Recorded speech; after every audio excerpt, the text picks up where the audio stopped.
आज सेसन रे आम डिस्कसन करवा पिलामाने child development pedagogy important MCQ question गुड़ाक आम डिस्कस करवा आगामी एसएसटी सेवक सेविका एग्जाम आपण क्लास टी बहुत ही हेल्पफुल रहिबो। तो चलतु पिलामाने स्टार्ट करवा क्लास। तो फास्ट क्वेश्चन रही पिलामाने हरिलोक मतरे आद्य बाल्यावस्था बयस सीमा केते केते पिलामाने आद्य बाल्यावस्था बयस सीमा केते केते हेबो। ऑप्शन ए दी 2 ରୁ 6 वर्ष, बी रे दी 6 ରୁ 10 वर्ष, ना 2 ରୁ 12 वर्ष, ना 0 ରୁ 6 वर्ष। राइट आंसर कौटा हम मन रखिए पिलामाने। राइट आंसर जीव ऑप्शन नंबर ए 2 ରୁ 6 वर्ष। मन रखिए 2 ରୁ 6 वर्ष को हम कहवा पिलामाने आद्य बाल्यावस्था कहवा मन रखिए। राइट आंसर जीव ऑप्शन नंबर ए। नेक्स्ट देखिबा नेक्स्ट क्वेश्चन रही केउ उक्तिटी विकासर नियम को बुझाउची। तो 4टी ऑप्शन देछि पिलामाने। तो भितर कौटा गोटे विकासर एक नियम पिलामाने। ऑप्शन ए दी विकास एक परिमाणात्मक प्रक्रिया। तो यहाँ हम ना पिलामाने मन रखिए विकास एक गुणात्मक प्रक्रिया हम मन रखिए। तो परिमाणात्मक हम ना। तो बी रे दी विकास सर्वदा समान भाव में घटी थाए घटी न थाए पिलामाने। तो यहाँ भूल अच्छी पिलामाने।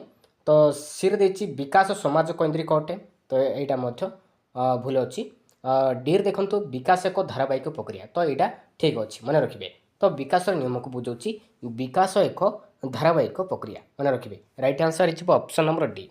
नेक्स्ट देखिबा पेडागोजी क्या कहुए पिलामाने। पेडागोजी क्या कहुए शिक्षण संबंधी विज्ञान को ना शिक्षा योजना संपर्क विज्ञान को ना शिक्षादान संबंधी विज्ञान को ना शैक्षिक परीक्षण पिलामाने। राइट आंसर कौटा हम मन रखिए पिलामाने। राइट आंसर जीव ऑप्शन नंबर सी पिलामाने शिक्षादान संबंधी विज्ञान को कहुए पिलामाने पेडागोजी बोली कहवा मन रखिए। राइट आंसर जीव ऑप्शन नंबर सी। नेक्स्ट देखिबा नेक्स्ट क्वेश्चन रही तो एमान भितर कौटा गोटे ठीक अच्छी पिलामाने निम्नलिखित मान मध्य केउटी ठीक। तो 4टी ऑप्शन देछि। ऑप्शन ए दी उच्चता व ओजन वृद्धि विकास को बुझाए। तो यहाँ भूल अच्छी पिलामाने मन रखिए। बी दी वृद्धि विकास उपर निर्भर करे। तो यहाँ ठीक अच्छे ना भूल अच्छी पिलामाने यहाँ भूल अच्छी मन रखिए। तो सी दी वृद्धि परिमाणात्मक मात्र विकास गुणात्मक मन रखिए। यहाँ हूँ ठीक अच्छे पिलामाने option number C is right answer. तो वृद्धि परिमाणात्मक मात्र विकास गुणात्मक। तो यही उक्तिटी ठीक अच्छी। तो डी देखंतु विकास परिपक्वन बंद हुए। तो यहाँ भूल अच्छी। तो राइट आंसर हो ऑप्शन नंबर सी।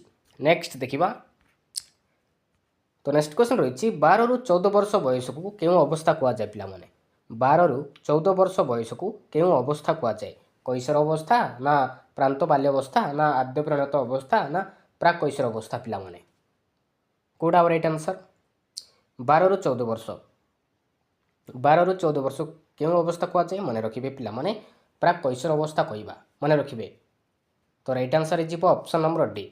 नेक्स्ट देखिबा नेक्स्ट क्वेश्चन रही शिशु शरीर परिमाणात्मक उन्नति को कौन कहुए पिलामाने। शिशु शरीर परिमाणात्मक उन्नति को कौन कहुए पिलामाने कौटा राइट आंसर मन रखिए शारीरिक अभिवृद्धि बोली कहवा मन रखिए। शिशु शरीर परिमाणात्मक उन्नति को आम कहवा पिलामाने शारीरिक अभिवृद्धि बोली कहवा मन रखिए। राइट आंसर जीव ऑप्शन नंबर बी। नेक्स्ट देखिबा नेक्स्ट क्वेश्चन रही 5 वर्ष बयस बेलू शिशु प्राय केतोटी शब्द शिखि थाए पिलामाने। 5 वर्ष बयस बेलू शिशु प्राय केतोटी शब्द शिखि थाए केतोटी पिलामाने मन रखिए 2200 शब्द मन रखिए 2200 शब्द शिखि थाए शिशुटी 5 वर्ष बयस बेलू मन रखिए मोस्ट इंपोर्टाट। राइट आंसर जीव ऑप्शन नंबर ए। नेक्स्ट देखिबा जन्मरू 2 वर्ष पर्यंत अवस्था को कौन कहुए पिलामाने। जन्मरू 2 वर्ष बयस पर्यंत को कौन कहुए पिलामाने आद्य बाल्यावस्था ना शैशव अवस्था ना प्रांत बाल्यावस्था ना प्राक कैशोर अवस्था कहुए पिलामाने कौन कहुए मन रखिए शैशव अवस्था कहुए मन रखिए।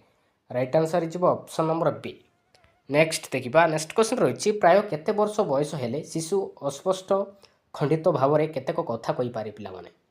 प्राय केते वर्ष बयस हेले शिशुटी अस्पष्ट खंडित भाव में केतेक कथा कहि पारे 1 वर्ष ना 2 वर्ष ना 3 वर्ष ना 4 वर्ष पिलामाने मन रखिए 3 वर्ष बयस मन रखिए 3 वर्ष बयस हेले शिशुटी विभिन्न प्रकार खंडित भाव में केतेक कथा कही थाए मन रखिए। राइट आंसर जीव ऑप्शन नंबर सी। नेक्स्ट देखिबा केउं अवस्थारे शिशु विभिन्न उपाୟରେ ବସ୍ତୁର ବର୍ଗୀକରଣ କରିପାରେ ପିଲାମାନେ ଶୈଶବ ଅବସ୍ଥା ନା ଆଦ୍ୟ ବାଲ୍ୟାବସ୍ଥା ନା ପରବର୍ତ୍ତୀ ବାଲ୍ୟାବସ୍ଥା ନା କୈଶୋର ଅବସ୍ଥା ପିଲାମାନେ କେଉଁ ଅବସ୍ଥାରେ ଶିଶୁ ବିଭିନ୍ନ ଉପାୟରେ ବସ୍ତୁର ବର୍ଗୀକରଣ କରିପାରେ କେଉଁ ଅବସ୍ଥାରେ ମନେ ରଖିବେ ପିଲାମାନେ ପରବର୍ତ୍ତୀ ବାଲ୍ୟାବସ୍ଥାରେ ମନେ ରଖିବେ ପରବର୍ତ୍ତୀ ବାଲ୍ୟାବସ୍ଥାରେ ଯେଉଁଟା ଆମେ କହୁଛୁ ସ୍ଥୂଳ ସଂଖ୍ୟାଯୋଜନୀ ପର୍ଯ୍ୟାୟରେ ସେଇ ଅବସ୍ଥାରେ ପରବର୍ତ୍ତୀ ବାଲ୍ୟାବସ୍ଥାରେ ଶିଶୁ ବିଭିନ୍ନ ଉପାୟରେ ବସ୍ତୁର ବର୍ଗୀକରଣ କରିପାରେ ମନେ ରଖିବେ ରାଇଟ୍ ଆନ୍ସର ଯିବ ଅପସନ୍ ନମ୍ବର ସି। ନେକ୍ସଟ ଦେଖିବା ନେକ୍ସଟ କ୍ୱେଶ୍ଚନ୍ ରହିଛି ପିଲାମାନେ ପ୍ରାନ୍ତ ବାଲ୍ୟାବସ୍ଥା କେଉଁ ସମୟକୁ କୁହାଯାଏ ପିଲାମାନେ ପ୍ରାନ୍ତ ବାଲ୍ୟାବସ୍ଥା କେଉଁ ସମୟକୁ କହିବା ଜନ୍ମରୁ 2 ବର୍ଷ ନା 2 ରୁ 6 ବର୍ଷ ନା 6 ରୁ 10-12 ବର୍ଷ ନା 10 ରୁ 14 ବର୍ଷ ପିଲାମାନେ ପ୍ରାନ୍ତ ବାଲ୍ୟାବସ୍ଥା କେଉଁ ସମୟ କହିବା ମନେ ରଖିବେ ପିଲାମାନେ 6 ରୁ 10 ବା 12 ବର୍ଷକୁ ଆମେ କହିବା ପିଲାମାନେ ପ୍ରାନ୍ତ ବାଲ୍ୟାବସ୍ଥା କହିବା ଆଉ 2 ରୁ 6 ବର୍ଷକୁ ଆଦ୍ୟ ବାଲ୍ୟାବସ୍ଥା କହିବା ପିଲାମାନେ ଜନ୍ମରୁ 2 ବର୍ଷ କହିବା ଆମେ ଶୈଶବ ଅବସ୍ଥା କହିବା ଆଉ 10 ରୁ 14 ବର୍ଷକୁ ଆମେ କହିବା ପିଲାମାନେ ପ୍ରାକ୍ କୈଶୋର ଅବସ୍ଥା କହିବା ମୋଷ୍ଟ ଇମ୍ପୋର୍ଟାଣ୍ଟ ପିଲାମାନେ ମନେ ରଖିବେ ତ ପ୍ରାନ୍ତ ବାଲ୍ୟାବସ୍ଥା 6 ରୁ 12 ବର୍ଷକୁ ଆମେ କହିବା ପିଲାମାନେ ପ୍ରାନ୍ତ ବାଲ୍ୟାବସ୍ଥା କହିବା ମନେ ରଖିବେ ମୋଷ୍ଟ ଇମ୍ପୋର୍ଟାଣ୍ଟ। ନେକ୍ସଟ ଦେଖିବା କେଉଁଟି ବୌଦ୍ଧିକ ବିକାଶ ଏକ ଉପାଦାନ ପିଲାମାନେ ତ ଭିତରୁ ପିଲାମାନେ କେଉଁଟା ଗୋଟେ ବୌଦ୍ଧିକ ବିକାଶର ଏକ ଉପାଦାନ ସହନ ଶକ୍ତି ନା ଭାବ ପ୍ରକାଶ ଶକ୍ତି ନା ଚିନ୍ତନ ଶକ୍ତି ନା ସମ୍ବେଦନଶୀଳ ଶକ୍ତି ପିଲାମାନେ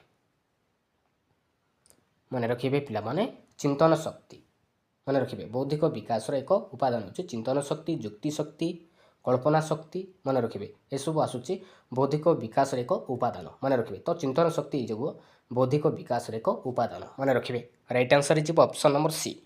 ନେକ୍ସଟ ଦେଖିବା ଶାରୀରିକ ପରିବର୍ତ୍ତନକୁ କ'ଣ କୁହାଯାଏ ପିଲାମାନେ ଶାରୀରିକ ପରିବର୍ତ୍ତନକୁ କ'ଣ କୁହାଯାଏ ଅଭିବୃଦ୍ଧି ନା ବିକାଶ ନା ଶାରୀରିକ କାର୍ଯ୍ୟ ନା ବିକଶିତ ଅବସ୍ଥା କୁହାଯାଏ ପିଲାମାନେ କ'ଣ କୁହାଯାଏ ପିଲାମାନେ ଶାରୀରିକ ପରିବର୍ତ୍ତନକୁ କ'ଣ କୁହାଯାଏ ମନେ ରଖିବେ ଅଭିବୃଦ୍ଧି ବୋଲି କହିବା ମୋଷ୍ଟ ଇମ୍ପୋର୍ଟାଣ୍ଟ ରାଇଟ୍ ଆନ୍ସର ଯିବ ଅପସନ୍ ନମ୍ବର ଏ।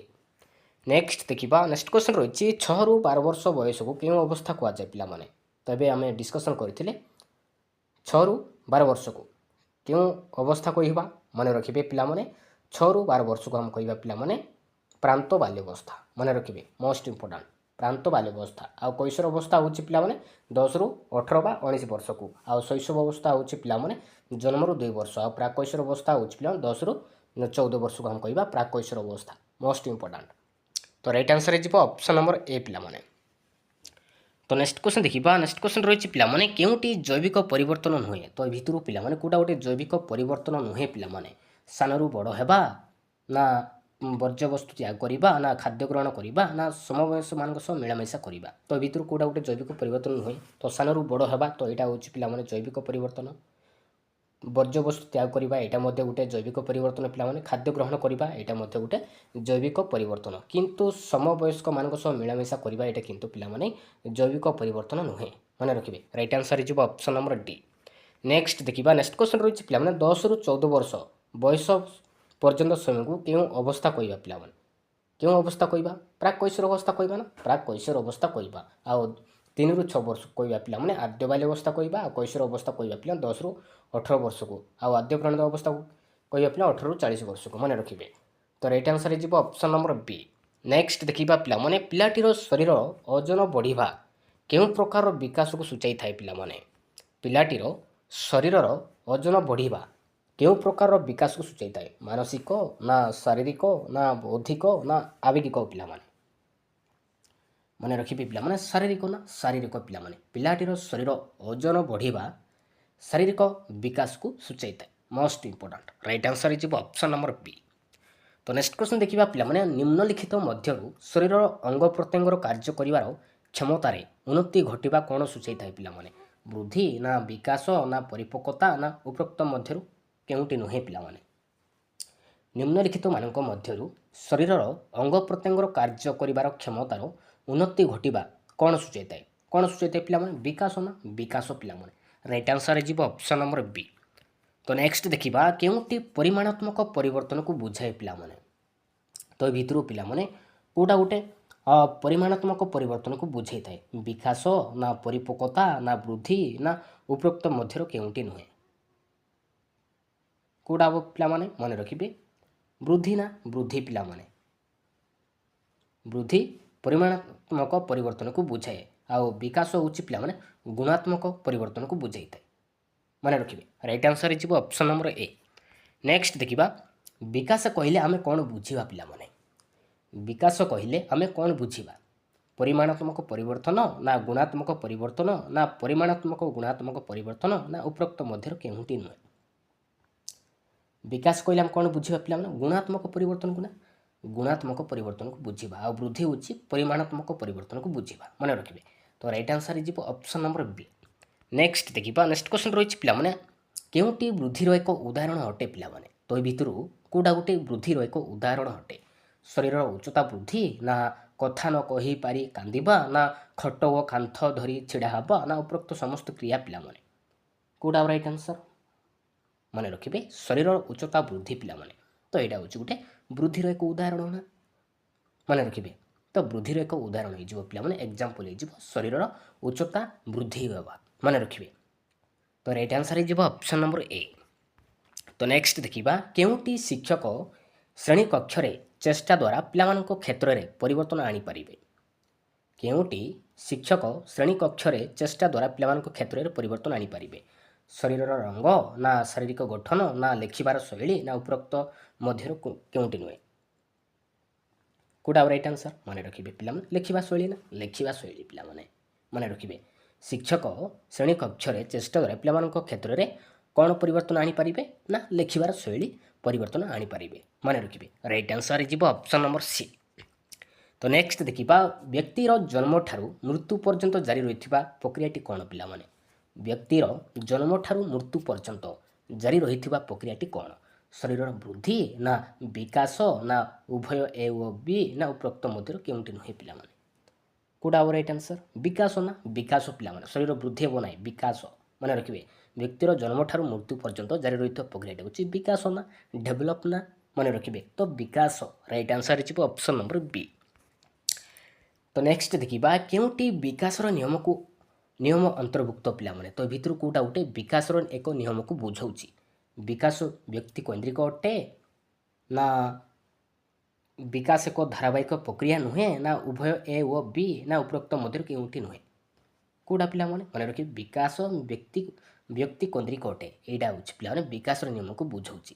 ମନେ ରଖିବେ ତ ଏଥିରେ ବିକାଶ ଏକ ଧାରାବାହିକ ପ୍ରକ୍ରିୟା ଯଦି ଦେଇଥିଲେ ଏଇଟା ଠିକ୍ ହେଇଥାନ୍ତା ତ ନୁହେଁ ଦେଇଛି ନା ତ ଏଇଟା ଭୁଲ ଅଛି। ମନେ ରଖିବେ ତ ବିକାଶ ବ୍ୟକ୍ତି କୈନ୍ଦ୍ରିକ ଅଟେ ତ ଏଇଟା ହେଉଛି ପିଲାମାନେ ବିକାଶର ନିୟମକୁ ବୁଝାଉଛି। ମନେ ରଖିବେ ରାଇଟ୍ ଆନ୍ସର୍ ହେଇଯିବ ଅପସନ୍ ନମ୍ବର ଏ।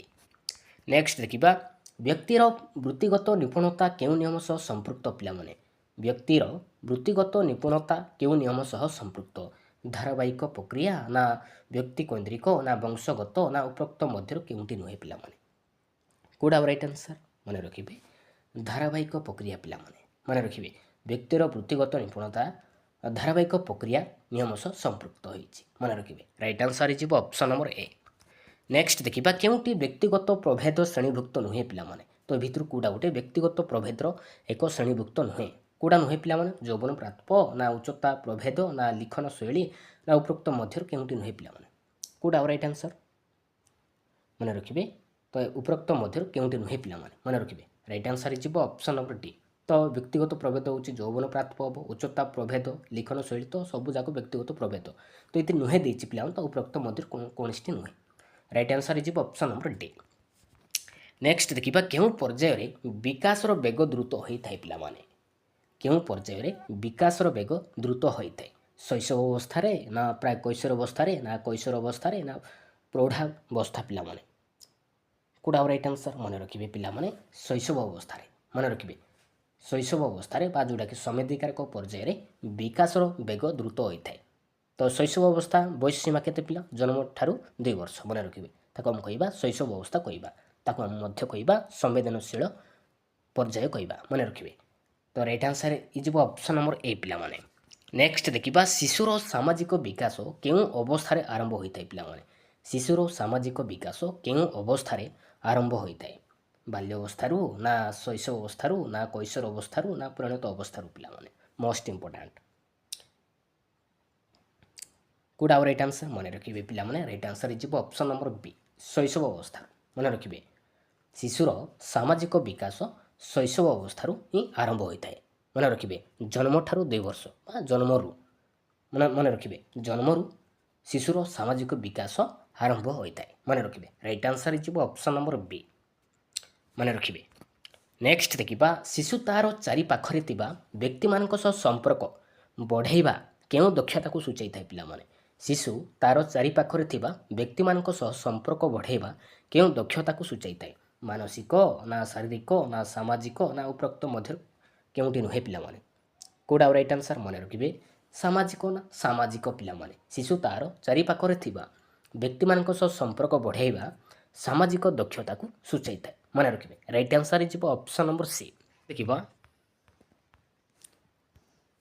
କେଉଁଟି ମୌଳିକ ଶିକ୍ଷାର ସୂଚକ? ତ 4ଟି ଅପସନ୍ ଦେଇଛି ପିଲାମାନେ, ତ ଭିତରୁ କେଉଁଟା ଗୋଟେ ମୌଳିକ ଶିକ୍ଷାର ସୂଚକ? ତତ୍ତ୍ୱ ଭିତ୍ତିକ ନା କର୍ମ ଭିତ୍ତିକ ନା ପ୍ରକଳ୍ପ ଭିତ୍ତିକ ନା ବିଷୟ କେନ୍ଦ୍ରିକ ପିଲାମାନେ? ରାଇଟ୍ ଆନ୍ସର୍ କେଉଁଟା ହେବ?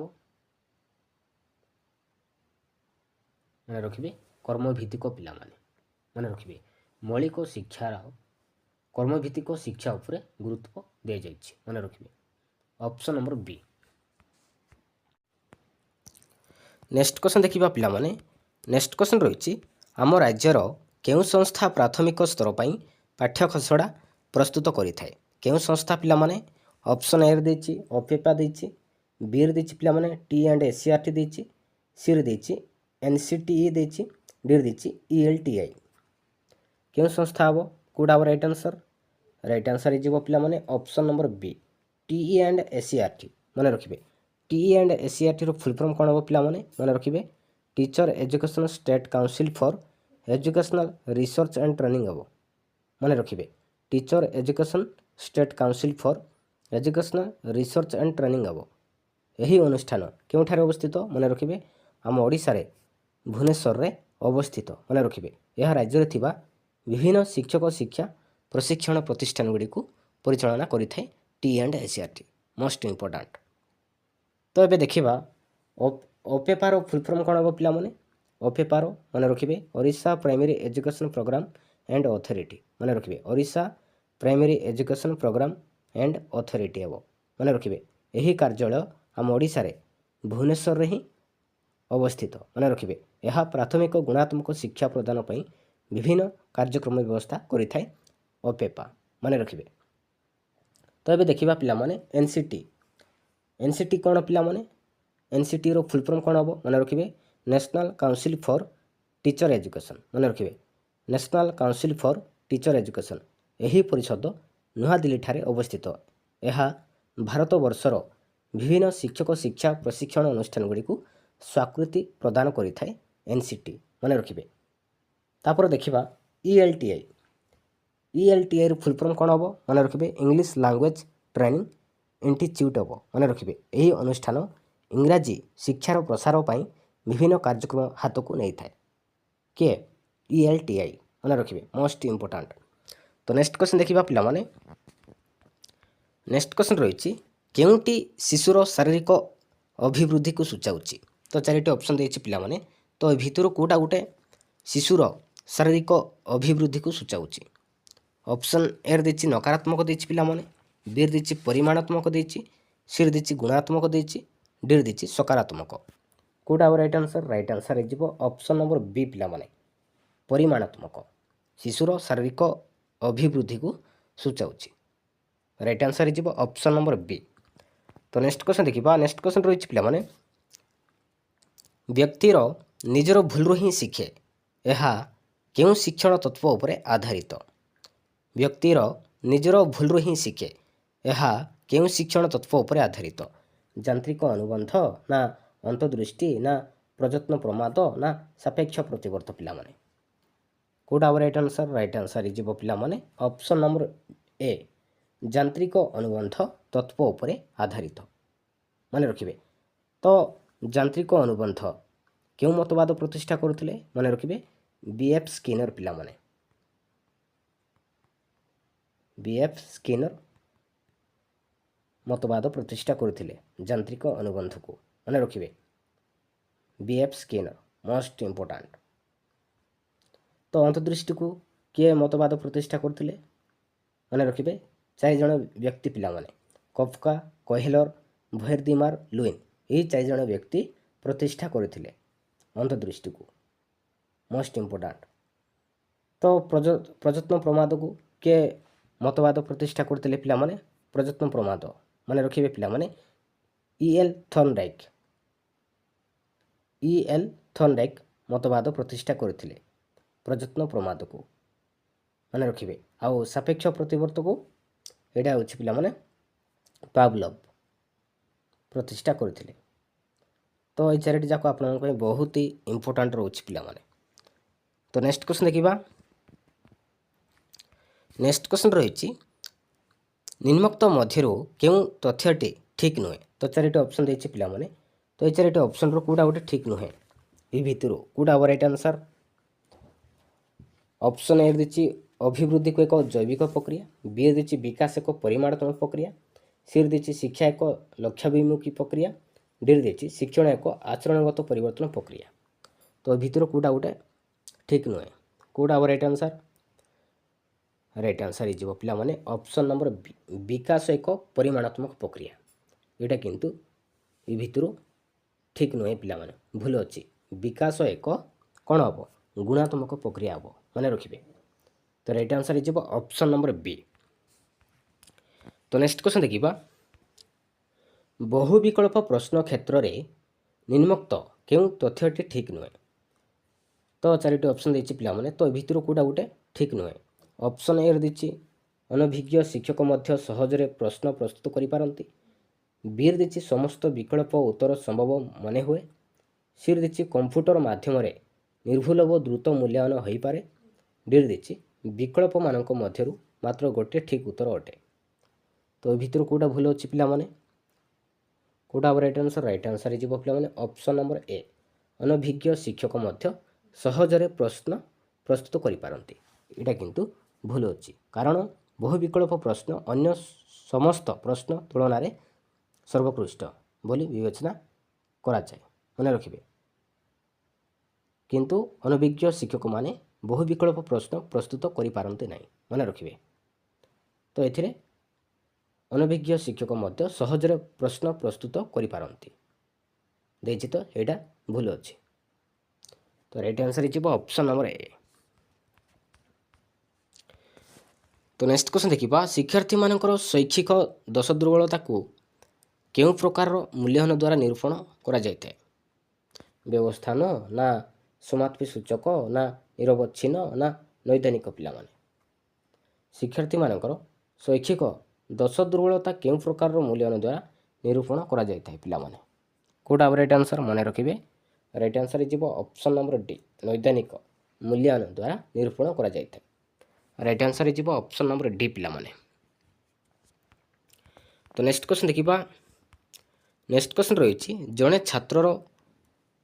ଛାତ୍ରର ପ୍ରକୃତ ବୟସ 7 ବର୍ଷ ଏବଂ ମାନସିକ ବୟସ ମଧ୍ୟ 7 ବର୍ଷ ହେଲେ ଛାତ୍ରଟି କେଉଁ ଶ୍ରେଣୀରେ ଅନ୍ତର୍ଭୁକ୍ତ ହେବ?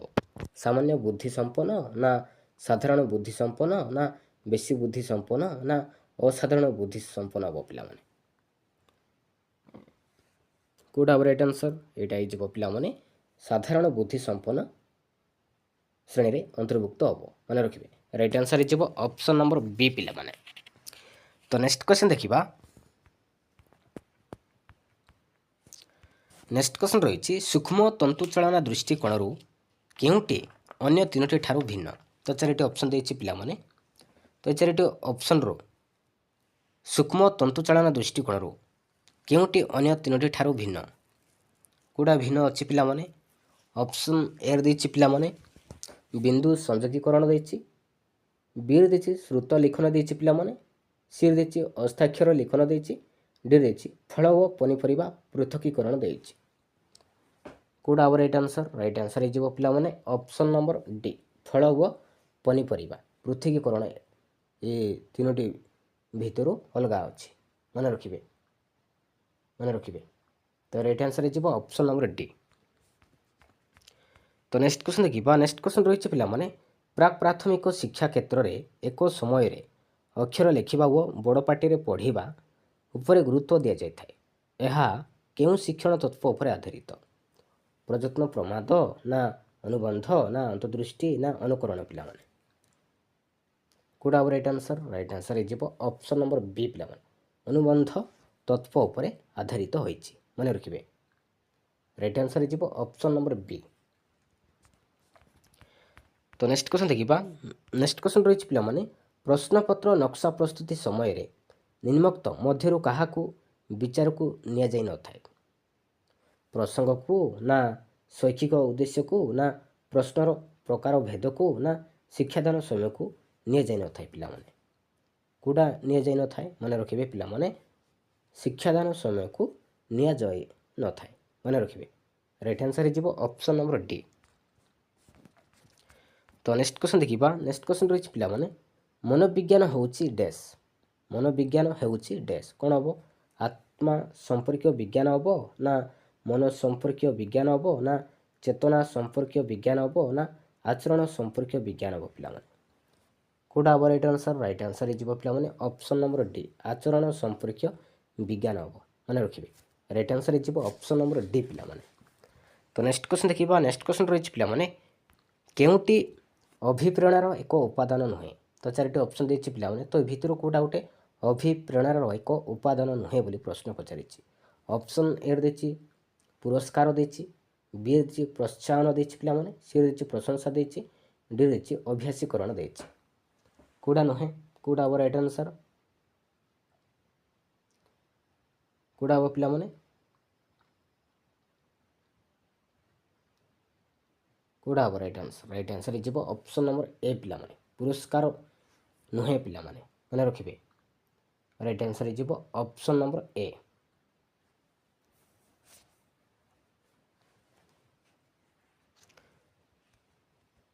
ତ ନେକ୍ସଟ କ୍ୱେଶ୍ଚନ୍ ଦେଖିବା।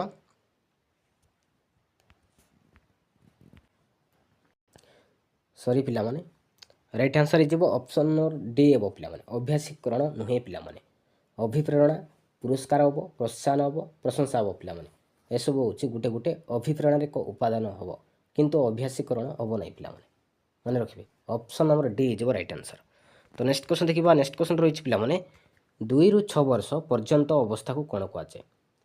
2ରୁ 6 ବର୍ଷ ପର୍ଯ୍ୟନ୍ତ ଅବସ୍ଥାକୁ କ'ଣ କୁହାଯାଏ ପିଲାମାନେ? ଆଦ୍ୟ ବାଲ୍ୟାବସ୍ଥା କହିବା, ନା ଶୈଶବ ଅବସ୍ଥା କହିବା, ନା ପ୍ରାନ୍ତ ବାଲ୍ୟାବସ୍ଥା କହିବା, ନା ପ୍ରାକ୍ କୈଶୋର ଅବସ୍ଥା କହିବା ପିଲାମାନେ? ତାକୁ ଆମେ କହିଥାଉ ପିଲାମାନେ ଆଦ୍ୟ ବାଲ୍ୟାବସ୍ଥା କହିଥାଉ। ମନେ ରଖିବେ, 2ରୁ 6 ବର୍ଷ ପର୍ଯ୍ୟନ୍ତକୁ ଆମେ କହିଥାଉ ପିଲାମାନେ ଆଦ୍ୟ ବାଲ୍ୟାବସ୍ଥା ବୋଲି କହିଥାଉ। ତ ଶୈଶବ ଅବସ୍ଥା ଜନ୍ମଠାରୁ 2 ବର୍ଷ। ମନେ ରଖିବେ, ଶୈଶବ ଅବସ୍ଥା ହେଉଛି ପିଲାମାନେ ଜନ୍ମରୁ 2 ବର୍ଷ ପର୍ଯ୍ୟନ୍ତ ସମୟକୁ ଆମେ କହିଥାଉ ଶୈଶବ ଅବସ୍ଥା କହିଥାଉ। ଆଉ ପ୍ରାନ୍ତ ବାଲ୍ୟାବସ୍ଥାକୁ 6ରୁ 12 ବର୍ଷ। ମନେ ରଖିବେ, 6ରୁ 12 ବର୍ଷ ସମୟକୁ ଆମେ କହିଥାଉ ପିଲାମାନେ ପ୍ରାନ୍ତ ବାଲ୍ୟାବସ୍ଥାକୁ କହିବା। ଆଉ ପ୍ରାକ୍ କୈଶୋର ଅବସ୍ଥା ହେଉଛି ପିଲାମାନେ 10ରୁ 14 ବର୍ଷ। 10ରୁ 14 ବର୍ଷ ପର୍ଯ୍ୟନ୍ତକୁ ଆମେ କହିଥାଉ ପିଲାମାନେ ପ୍ରାକ୍ କୈଶୋର ଅବସ୍ଥା ବୋଲି କହିଥାଉ। ମନେ ରଖିବେ, ମୋଷ୍ଟ ଇମ୍ପୋର୍ଟାଣ୍ଟ। ତ ନେକ୍ସଟ କ୍ୱେଶ୍ଚନ୍ ଦେଖିବା। ନେକ୍ସଟ କ୍ୱେଶ୍ଚନ୍ ରହିଛି ପିଲାମାନେ, କେଉଁ ପଦ୍ଧତି ଦ୍ୱାରା ମୁଖ୍ୟତଃ ଶିକ୍ଷକ ଶିକ୍ଷାର୍ଥୀମାନଙ୍କର ଗୋଷ୍ଠୀଗତ ଆଚରଣ ଅଧ୍ୟୟନ କରିଥାନ୍ତି? ସାକ୍ଷାତକାର, ନା ସ୍ୱପରୀକ୍ଷଣ, ନା ବ୍ୟକ୍ତି ଅଧ୍ୟୟନ, ନା ପର୍ଯ୍ୟବେକ୍ଷଣ ପିଲାମାନେ? କେଉଁଟା ହେବ ରାଇଟ୍ ଆନ୍ସର୍? ରାଇଟ୍ ଆନ୍ସର୍ ହେଇଯିବ ଅପସନ୍ ନମ୍ବର ଡି ପିଲାମାନେ, ପର୍ଯ୍ୟବେକ୍ଷଣ ପଦ୍ଧତି ଦ୍ୱାରା ମୁଖ୍ୟତଃ ଶିକ୍ଷକ ଶିକ୍ଷାର୍ଥୀମାନଙ୍କର ଗୋଷ୍ଠୀଗତ ଆଚରଣ ଅଧ୍ୟୟନ କରିଥାନ୍ତି। ମନେ ରଖିବେ, ରାଇଟ୍ ଆନ୍ସର୍ ହେଇଯିବ ଅପସନ୍ ନମ୍ବର ଡି। ତ ନେକ୍ସଟ କ୍ୱେଶ୍ଚନ୍ ଦେଖିବା। ନେକ୍ସଟ କ୍ୱେଶ୍ଚନ୍ ରହିଛି ପିଲାମାନେ, କେଉଁଟି ଆବେଗକୁ ସୂଚାଏ ନାହିଁ? ତ ଏଇ 4ଟି ଅପସନ୍ ଦେଇଛି ପିଲାମାନେ, ତ ଏ ଭିତରୁ କେଉଁଟା ଗୋଟେ ଆବେଗ ନୁହେଁ? କେଉଁଟା ନୁହେଁ ପିଲାମାନେ? ଆନନ୍ଦ ଦେଇଛି, ତ ଆନନ୍ଦ ଗୋଟେ ଆବେଗ ପିଲାମାନେ, ଦୁଃଖ ମଧ୍ୟ ଗୋଟେ ଆବେଗ, କୌତୂହଳ ମଧ୍ୟ ଗୋଟେ ଆବେଗ, କିନ୍ତୁ ସହିଷ୍ଣୁତା ନୁହେଁ ପିଲାମାନେ। ଏଇଟା କିନ୍ତୁ ଆବେଗ ନୁହେଁ। ରାଇଟ୍ ଆନ୍ସର୍ ହେଇଯିବ ଅପସନ୍ ନମ୍ବର ଡି। ତ ନେକ୍ସଟ କ୍ୱେଶ୍ଚନ୍ ଦେଖିବା। ନେକ୍ସଟ କ୍ୱେଶ୍ଚନ୍ ରହିଛି ପିଲାମାନେ, ଶିଶୁ ନିଜେ ନ ଖେଳି ଅନ୍ୟର ଖେଳ ଦେଖି ଆନନ୍ଦ ଉପଭୋଗ କରିବାକୁ କେଉଁ ପ୍ରକାରର କ୍ରୀଡ଼ା କୁହାଯାଏ ପିଲାମାନେ? ଶିଶୁ ନିଜେ ନ ଖେଳି ଅନ୍ୟର ଖେଳ ଦେଖି ଆନନ୍ଦ ହୋଇଥାଏ, ତାକୁ ଆମେ କେଉଁ କ୍ରୀଡ଼ା କହିବା ପିଲାମାନେ? ସକ୍ରିୟ, ନା ମୁକ୍ତ କ୍ରୀଡ଼ା, ନା ନିଷ୍କ୍ରିୟ କ୍ରୀଡ଼ା, ନା ନିୟନ୍ତ୍ରିତ କ୍ରୀଡ଼ା କହିବା ପିଲାମାନେ? କ'ଣ କୁହାଯାଏ ପିଲାମାନେ? ତାକୁ ଆମେ କହିଥାଉ ପିଲାମାନେ ନିଷ୍କ୍ରିୟ କ୍ରୀଡ଼ା ବୋଲି କହିଥାଉ।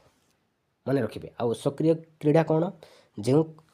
ଯେଉଁ କାର୍ଯ୍ୟ ନିଜେ କରି ସେଥିରୁ ବ୍ୟକ୍ତି ଆନନ୍ଦ ପାଏ ତାକୁ ଆମେ କହିଥାଉ ସକ୍ରିୟ କ୍ରୀଡ଼ା କୁହାଯାଏ। ଯେଉଁ କାର୍ଯ୍ୟ ନିଜେ କରି ସେଥିରୁ ସେଥିରୁ ଆନନ୍ଦ ପାଏ ପିଲାମାନେ ତାକୁ ଆମେ କହିଥାଉ ସକ୍ରିୟ କ୍ରୀଡ଼ା ବୋଲି କୁହାଯାଏ। ଆଉ ମୁକ୍ତ କ୍ରୀଡ଼ା କ'ଣ? ମୁକ୍ତ କ୍ରୀଡ଼ା ହେଉଛି ପିଲାମାନେ ଯେଉଁ କ୍ରୀଡ଼ାରେ କିଛି ନୀତି ନିୟମ ନଥାଏ ତାକୁ ଆମେ କହିଥାଉ ମୁକ୍ତ କ୍ରୀଡ଼ା ବୋଲି କହିଥାଉ। ଆଉ ନିୟନ୍ତ୍ରିତ କ୍ରୀଡ଼ା କ'ଣ ପିଲାମାନେ? ନିୟନ୍ତ୍ରିତ କ୍ରୀଡ଼ା ହେଉଛି ଯେଉଁ କ୍ରୀଡ଼ାରେ ଶିଶୁ ନିଜ ଇଚ୍ଛା ଅନୁସାରେ କାର୍ଯ୍ୟ କରିପାରେ ନାହିଁ ସେହି କ୍ରୀଡ଼ାକୁ ଆମେ କହିଥାଉ ନିୟନ୍ତ୍ରିତ କ୍ରୀଡ଼ା କହିଥାଉ। ମନେ ରଖିବେ। ତ ରାଇଟ୍ ଆନ୍ସର୍ ହେଇଯିବ ଅପସନ୍ ନମ୍ବର ସି। ତ ନେକ୍ସଟ କ୍ୱେଶ୍ଚନ୍ ଦେଖିବା। ନେକ୍ସଟ କ୍ୱେଶ୍ଚନ୍ ରହିଛି ପିଲାମାନେ କେଉଁଟି ବୌଦ୍ଧିକ ବିକାଶର ଉପାଦାନ ନୁହେଁ? ତ 4ଟି ଅପସନ୍ ଦେଇଛି ପିଲାମାନେ। ତ ଏଇ 4ଟି ଅପସନ୍ରୁ ତ ଏ ଭିତରୁ କେଉଁଟା ଗୋଟେ ବୌଦ୍ଧିକ ବିକାଶର ଉପାଦାନ ନୁହେଁ ପିଲାମାନେ? କେଉଁଟା ନୁହେଁ? ସୃଜନ ଶକ୍ତି ନା ସହନ ଶକ୍ତି ନା ଚିନ୍ତନ ଶକ୍ତି ନା କଳ୍ପନା ଶକ୍ତି ପିଲାମାନେ?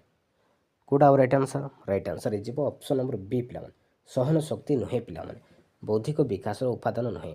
ସୃଜନ ଶକ୍ତି ହେଇଗଲା, ଚିନ୍ତନ ଶକ୍ତି ହେଇଗଲା, କଳ୍ପନା ଶକ୍ତି ହୋଇଗଲା। ତ ଏସବୁ ହେଉଛି ବୌଦ୍ଧିକ ବିକାଶର ଗୋଟେ ଗୋଟେ ଉପାଦାନ, କିନ୍ତୁ ସହନ ଶକ୍ତି କିନ୍ତୁ ନୁହେଁ। ତ ନେକ୍ସଟ କ୍ୱେଶ୍ଚନ୍ ଦେଖିବା। ନେକ୍ସଟ କ୍ୱେଶ୍ଚନ୍ ରହିଛି ପିଲାମାନେ ମନର ବିଶ୍ଳେଷଣାତ୍ମକ ଓ ସଂଶ୍ଳେଷଣାତ୍ମକ ସାମର୍ଥ୍ୟକୁ ବୁଦ୍ଧି କୁହାଯାଏ। ଏହା ପ୍ରବକ୍ତା କିଏ ପିଲାମାନେ? ମୋଷ୍ଟ ଇମ୍ପୋର୍ଟାଣ୍ଟ ପିଲାମାନେ ମନର ବିଶ୍ଳେଷଣାତ୍ମକ ଓ ସଂଶ୍ଳେଷଣାତ୍ମକ ସାମର୍ଥ୍ୟକୁ ବୁଦ୍ଧି କୁହାଯାଏ। ଏହାର ପ୍ରବକ୍ତା କିଏ? କିଏ ପିଲାମାନେ? ସ୍ପିୟରମ୍ୟାନ୍ ନା ଜିନ୍ ପିଆଜେ ନା ଗାଲ୍ଟନ୍ ନା ଟରମାନ ପିଲାମାନେ? କିଏ? ମନେ ରଖିବେ ସ୍ପିୟରମ୍ୟାନ୍ ପିଲାମାନେ। ସ୍ପିୟରମ୍ୟାନ୍। ରାଇଟ୍ ଆନ୍ସର୍ ହେଇଯିବ ଅପସନ୍ ନମ୍ବର ଏ। ତ ନେକ୍ସଟ କ୍ୱେଶ୍ଚନ୍ ଦେଖିବା। ନେକ୍ସଟ କ୍ୱେଶ୍ଚନ୍ ରହିଛି ପିଲାମାନେ କେଉଁ ଶ୍ରେଣୀର ଶିକ୍ଷାର୍ଥୀ ସ୍ୱତନ୍ତ୍ର ଗୋଷ୍ଠୀ ଓ ଶ୍ରେଣୀ ଅନ୍ତର୍ଭୁକ୍ତ ହୁଅନ୍ତି? କେଉଁ ଶ୍ରେଣୀର ଶିକ୍ଷାର୍ଥୀ ସ୍ୱତନ୍ତ୍ର ଗୋଷ୍ଠୀ ଶ୍ରେଣୀରେ ଅନ୍ତର୍ଭୁକ୍ତ ହୁଅନ୍ତି? ମନ୍ଥର ନା ଅନଗ୍ରସର ନା ସାଧାରଣ ନା ପ୍ରତିଭାଶାଳୀ ପିଲାମାନେ? କେଉଁଟା ଆଉ ରାଇଟ୍ ଆନ୍ସର୍? ରାଇଟ୍ ଆନ୍ସର୍ ହେଇଯିବ ଅପସନ୍ ନମ୍ବର ସି ପିଲାମାନେ। ସାଧାରଣ ପିଲାମାନେ। ସାଧାରଣ ଶ୍ରେଣୀର ଶିକ୍ଷାର୍ଥୀ ସ୍ୱତନ୍ତ୍ର ଗୋଷ୍ଠୀ ଶ୍ରେଣୀରେ ଅନ୍ତର୍ଭୁକ୍ତ ହୁଅନ୍ତି। ରାଇଟ୍ ଆନ୍ସର୍ ହେଇଯିବ ଅପସନ୍ ନମ୍ବର ସି। ତ ନେକ୍ସଟ କ୍ୱେଶ୍ଚନ୍ ରହିଛି କେଉଁଟି ପାଠ୍ୟୋପକରଣ ବ୍ୟବହାରର ଏକ ଉପଯୋଗିତା ନୁହେଁ? ତ 4ଟି ଅପସନ୍ ଦେଇଛି ପିଲାମାନେ। ତ ଏ ଭିତରୁ କେଉଁଟା ଗୋଟେ ପାଠ୍ୟୋପକରଣର ବ୍ୟବହାରର ଏକ ଉପଯୋଗିତା ନୁହେଁ? ଶିକ୍ଷକଙ୍କ ବିଷୟଗତ ଜ୍ଞାନ ବୃଦ୍ଧି କରିବା ନା ଶିକ୍ଷଣ ପ୍ରକ୍ରିୟାକୁ ସହଜ କରିବା ନା ଶିଶୁର ପାଠ୍ୟବସ୍ତୁ ପ୍ରତି ଆଗ୍ରହ ସୃଷ୍ଟି କରିବା ନା ପାଠ୍ୟବସ୍ତୁ ସମ୍ବନ୍ଧରେ ବାସ୍ତବ ଜ୍ଞାନ ଦେବା? କେଉଁଟା ନୁହେଁ ପିଲାମାନେ? କେଉଁଟା ଆଉ ରାଇଟ୍ ଆନ୍ସର୍? ରାଇଟ୍ ଆନ୍ସର୍ ହେଇଯିବ ଅପସନ୍ ନମ୍ବର ଏ। ଶିକ୍ଷକଙ୍କ ବିଷୟଗତ ଜ୍ଞାନ ବୃଦ୍ଧି କରିବା। ଏଇଟା କିନ୍ତୁ ପାଠ୍ୟୋପକରଣର ବ୍ୟବହାରର ଏକ ଉପଯୋଗିତା ନୁହେଁ। ମନେ ରଖିବେ। ରାଇଟ୍ ଆନ୍ସର୍ ହେଇଯିବ ଅପସନ୍ ନମ୍ବର ଏ। ତ ନେକ୍ସଟ କ୍ୱେଶ୍ଚନ୍ ଦେଖିବା। ନେକ୍ସଟ କ୍ୱେଶ୍ଚନ୍ ରହିଛି ପିଲାମାନେ ଦୃଶ୍ୟ ଶ୍ରାବ୍ୟ ଉପକରଣ ବ୍ୟବହାର ଦ୍ୱାରା କେଉଁଟି ସାଧିତ ହୋଇଥାଏ ପିଲାମାନେ? ଦୃଶ୍ୟ ମାନେ କ'ଣ ପିଲାମାନେ? ଦେଖିବା ନା। ଆଉ ଶ୍ରାବ୍ୟ ହେଉଛି ଶୁଣିବା। ତ ଏହି ଉପକରଣ ବ୍ୟବହାର ଦ୍ୱାରା କେଉଁଟି ସାଧିତ ହୋଇଥାଏ? ଦୃଷ୍ଟିଶକ୍ତି ଶାଣିତ ହୁଏ ନା ଦେଖି ଶୁଣି ମଧ୍ୟରେ ସମନ୍ୱୟ ସ୍ଥାପନ ହୁଏ ନା ଶ୍ରବଣ ଶକ୍ତି ଶାଣିତ ହୁଏ ନା ଉଭୟ ଦୃଷ୍ଟି ଓ ଶ୍ରବଣ ଶକ୍ତି ଶାଣିତ ହୁଏ ପିଲାମାନେ? କେଉଁଟା ହେବ? Right answer. ରାଇଟ୍ ଆନ୍ସର୍ ହେଇଯିବ ପିଲାମାନେ ଅପସନ୍ ନମ୍ବର ବି। ତ ଦୃଶ୍ୟ ମାନେ ଦେଖିବା, ଶ୍ରାବ୍ୟ ମାନେ ଶୁଣିବା। ତ ଦେଖି ଶୁଣି ମଧ୍ୟରେ ସମନ୍ୱୟ ସ୍ଥାପନ ହୁଏ। ମନେ ରଖିବେ। ରାଇଟ୍ ଆନ୍ସର୍ ହେଇଯିବ ଅପସନ୍ ନମ୍ବର ବି। ତ ନେକ୍ସଟ କ୍ୱେଶ୍ଚନ୍ ରହିଛି ପିଲାମାନେ। ନେକ୍ସଟ କ୍ୱେଶ୍ଚନ୍ ରହିଛି କେଉଁଟି ପାରଦର୍ଶିତା ଶିକ୍ଷଣର ଏକ ଉପାଦାନ ନୁହେଁ? ତ ଏ ଭିତରୁ ପିଲାମାନେ କେଉଁଟା ଗୋଟେ ପାରଦର୍ଶିତା ଶିକ୍ଷଣର ଏକ ଉପାଦାନ ନୁହେଁ? ଅପସନ୍ ଏ ଦେଇଛି ବିକଳ୍ପ ପାଠ୍ୟ ପୁସ୍ତକର ବ୍ୟବହାର ନା ବିକଳ୍ପ ଶିକ୍ଷାଦାନ ପଦ୍ଧତି ନା ଶିଶୁ କୈନ୍ଦ୍ରିକ ଶିକ୍ଷଣ କାର୍ଯ୍ୟ ନା ଦଳଗତ ଶିକ୍ଷାଦାନ ପିଲାମାନେ? କେଉଁଟା ଆଉ ରାଇଟ୍ ଆନ୍ସର୍? ରାଇଟ୍ ଆନ୍ସର୍ ହେଇଯିବ ଅପସନ୍ ନମ୍ବର ଡି ଦଳଗତ ଶିକ୍ଷାଦାନ। ଏଇଟା କିନ୍ତୁ ପାରଦର୍ଶିତା ଶିକ୍ଷଣର ଏକ ଉପାଦାନ ନୁହେଁ। ମନେ ରଖିବେ। ରାଇଟ୍ ଆନ୍ସର୍ ହେଇଯିବ ଅପସନ୍ ନମ୍ବର ଡି। ତ ନେକ୍ସଟ କ୍ୱେଶ୍ଚନ୍ ଦେଖିବା। ନେକ୍ସଟ କ୍ୱେଶ୍ଚନ୍ ରହିଛି ପିଲାମାନେ ଜଣେ ଛାତ୍ର ଗୃହ କାର୍ଯ୍ୟ କଲାବେଳେ ଗୋଟିଏ ଗଣିତ ପ୍ରଶ୍ନ ଠିକ୍ ସମାଧାନ କରି ବେଶ୍ ଆନନ୍ଦ ପାଇଲା ଓ ପରବର୍ତ୍ତୀ ସମୟରେ ପ୍ରଶ୍ନର ସମାଧାନ କରିବା ପାଇଁ ଆଗ୍ରହ ପ୍ରକାଶ କଲା। ଏହା ଶିକ୍ଷଣର କେଉଁ ନିୟମ ଉପରେ ଆଧାରିତ? ଅଭ୍ୟାସ ନା ପ୍ରସ୍ତୁତି ନା ସାଦୃଶ୍ୟ ନା ଫଳାଫଳ ପିଲାମାନେ? ଆନନ୍ଦ ପାଇଲା ପିଲାମାନେ। କେଉଁଟା ଆଉ ରାଇଟ୍ ଆନ୍ସର୍? ରାଇଟ୍ ଆନ୍ସର୍ ହେଇଯିବ ଅପସନ୍ ନମ୍ବର ଡି ଫଳାଫଳ ନା ଫଳାଫଳ ନିୟମ ଉପରେ ଆଧାରିତ। ମନେ ରଖିବେ। ରାଇଟ୍ ଆନ୍ସର୍ ହେଇଯିବ ଅପସନ୍ ନମ୍ବର ଡି। ତ ନେକ୍ସଟ କ୍ୱେଶ୍ଚନ୍ ଦେଖିବା। ନେକ୍ସଟ କ୍ୱେଶ୍ଚନ୍ ରହିଛି ପିଲାମାନେ କେଉଁଟି ନିରବଚ୍ଛିନ୍ନ ସମ୍ବ୍ୟାପକ ମୂଲ୍ୟାୟନ ଦ୍ୱାରା ପରିମାପ କରାଯାଇଥାଏ? ତ 4ଟି ଅପସନ୍ ଦେଇଛି ପିଲାମାନେ। 4ଟି ଅପସନ୍ରୁ କେଉଁଟା ଗୋଟେ ନିରବଚ୍ଛିନ୍ନ ସମ୍ବ୍ୟାପକ ମୂଲ୍ୟାୟନ ଦ୍ୱାରା ପରିମାପ କରାଯାଇଥାଏ? ସାମଗ୍ରିକ ବିକାଶ ନା ସୃଜନ ଶକ୍ତିର ବିକାଶ ନା ଅଭିଜ୍ଞତାର ବିକାଶ ନା କେନ୍ଦ୍ରାପସାରୀ ଚିନ୍ତନର ବିକାଶ ପିଲାମାନେ। କେଉଁଟା ହେବ ରାଇଟ୍ ଆନ୍ସର୍? ରାଇଟ୍ ଆନ୍ସର୍ ହେଇଯିବ ପିଲାମାନେ ଅପସନ୍ ନମ୍ବର ଡି କେନ୍ଦ୍ରାପସାରୀ ଚିନ୍ତନର ବିକାଶ। ମନେ ରଖିବେ କେନ୍ଦ୍ରାପସାରୀ ଚିନ୍ତନର ବିକାଶ ସମ୍ଭାବକ ମୂଲ୍ୟାୟନ ଦ୍ୱାରା ପରିମାପ କରାଯାଇଥାଏ। ମନେ ରଖିବେ ରାଇଟ୍ ଆନ୍ସର୍ ହେଇଯିବ ଅପସନ୍ ନମ୍ବର ଡି। ତ ନେକ୍ସଟ କ୍ୱେଶ୍ଚନ୍ ଦେଖିବା। ନେକ୍ସଟ କ୍ୱେଶ୍ଚନ୍ ରହିଛି ପିଲାମାନେ ଜଣେ ଶିକ୍ଷାର୍ଥୀର ବର୍ତ୍ତମାନର ଶୈକ୍ଷିକ ସଫଳତାରୁ ଭବିଷ୍ୟତରେ ତା'ର ବିଭିନ୍ନ କ୍ଷେତ୍ରରେ ଦକ୍ଷତା ଓ ସଫଳତା ଆକଳନ କରିବା ନିମନ୍ତେ କେଉଁ ପରୀକ୍ଷଣ କରାଯାଇଥାଏ? ଜଣେ ଶିକ୍ଷାର୍ଥୀର ବର୍ତ୍ତମାନର ଶିକ୍ଷା ସଫଳତାରୁ ଓ ଭବିଷ୍ୟତରେ ତା'ର ବିଭିନ୍ନ କ୍ଷେତ୍ରରେ ଦକ୍ଷତା ଓ ସଫଳତାର ଆକଳନ କରିବା ନିମନ୍ତେ କେଉଁ ପରୀକ୍ଷଣ କରାଯାଇଥାଏ? ଅଭିଯୋଗ୍ୟତା ପରୀକ୍ଷଣ ନା କୃତି ପରୀକ୍ଷଣ ନା ଏକକ ପରୀକ୍ଷଣ ନା ମନୋବୃତ୍ତି ପରୀକ୍ଷଣ ପିଲାମାନେ? ଏଇଟା ହେଇଯିବ ପିଲାମାନେ ଅଭିଯୋଗ୍ୟତା ପରୀକ୍ଷଣ। ମନେ ରଖିବେ କରାଯାଇଥାଏ। ରାଇଟ୍ ଆନ୍ସର୍ ହେଇଯିବ ଅପସନ୍ ନମ୍ବର ଏ। ତ ନେକ୍ସଟ କ୍ୱେଶ୍ଚନ୍ ଦେଖିବା। ନେକ୍ସଟ କ୍ୱେଶ୍ଚନ୍ ରହିଛି ପିଲାମାନେ କେଉଁଟି ଏକ ମାତ୍ରା ସୂଚକ ପାଠ୍ୟୋପକରଣର ଉଦାହରଣ ଅଟେ ପିଲାମାନେ? ତ ଏ ଭିତରୁ କେଉଁଟା ଗୋଟେ ମାତ୍ରା ସୂଚକ ପାଠ୍ୟୋପକରଣ? କଳାପଟା ନା ପ୍ରଦର୍ଶନ ବୋର୍ଡ଼ ନା ସ୍ଥିର ଛବି ନା ପ୍ରତିରୂପ ପିଲାମାନେ? କେଉଁଟା ହେବ ରାଇଟ୍ ଆନ୍ସର୍? ରାଇଟ୍ ଆନ୍ସର୍ ହେଇଯିବ ପିଲାମାନେ ଅପସନ୍ ନମ୍ବର ଡି ପ୍ରତିରୂପ। ମନେ ରଖିବେ ପ୍ରତିରୂପ ଏଇଟା ହେଉଛି ପିଲାମାନେ ମାତ୍ରା ସୂଚକ ପାଠ୍ୟୋପକରଣ। ମନେ ରଖିବେ। ତ କଳାପଟା କ'ଣ ପିଲାମାନେ? କଳାପଟା ହେଇଯିବ ପିଲାମାନେ ଏଇଟା ହେଉଛି ପ୍ରଦର୍ଶନ ବୋର୍ଡ଼ ଆଣ୍ଡ କଳାପଟା ଏଇଟା ହେଉଛି ପିଲାମାନେ ପ୍ରଦର୍ଶନ ବୋର୍ଡ଼ କୁହାଯାଏ। ମନେ ରଖିବେ।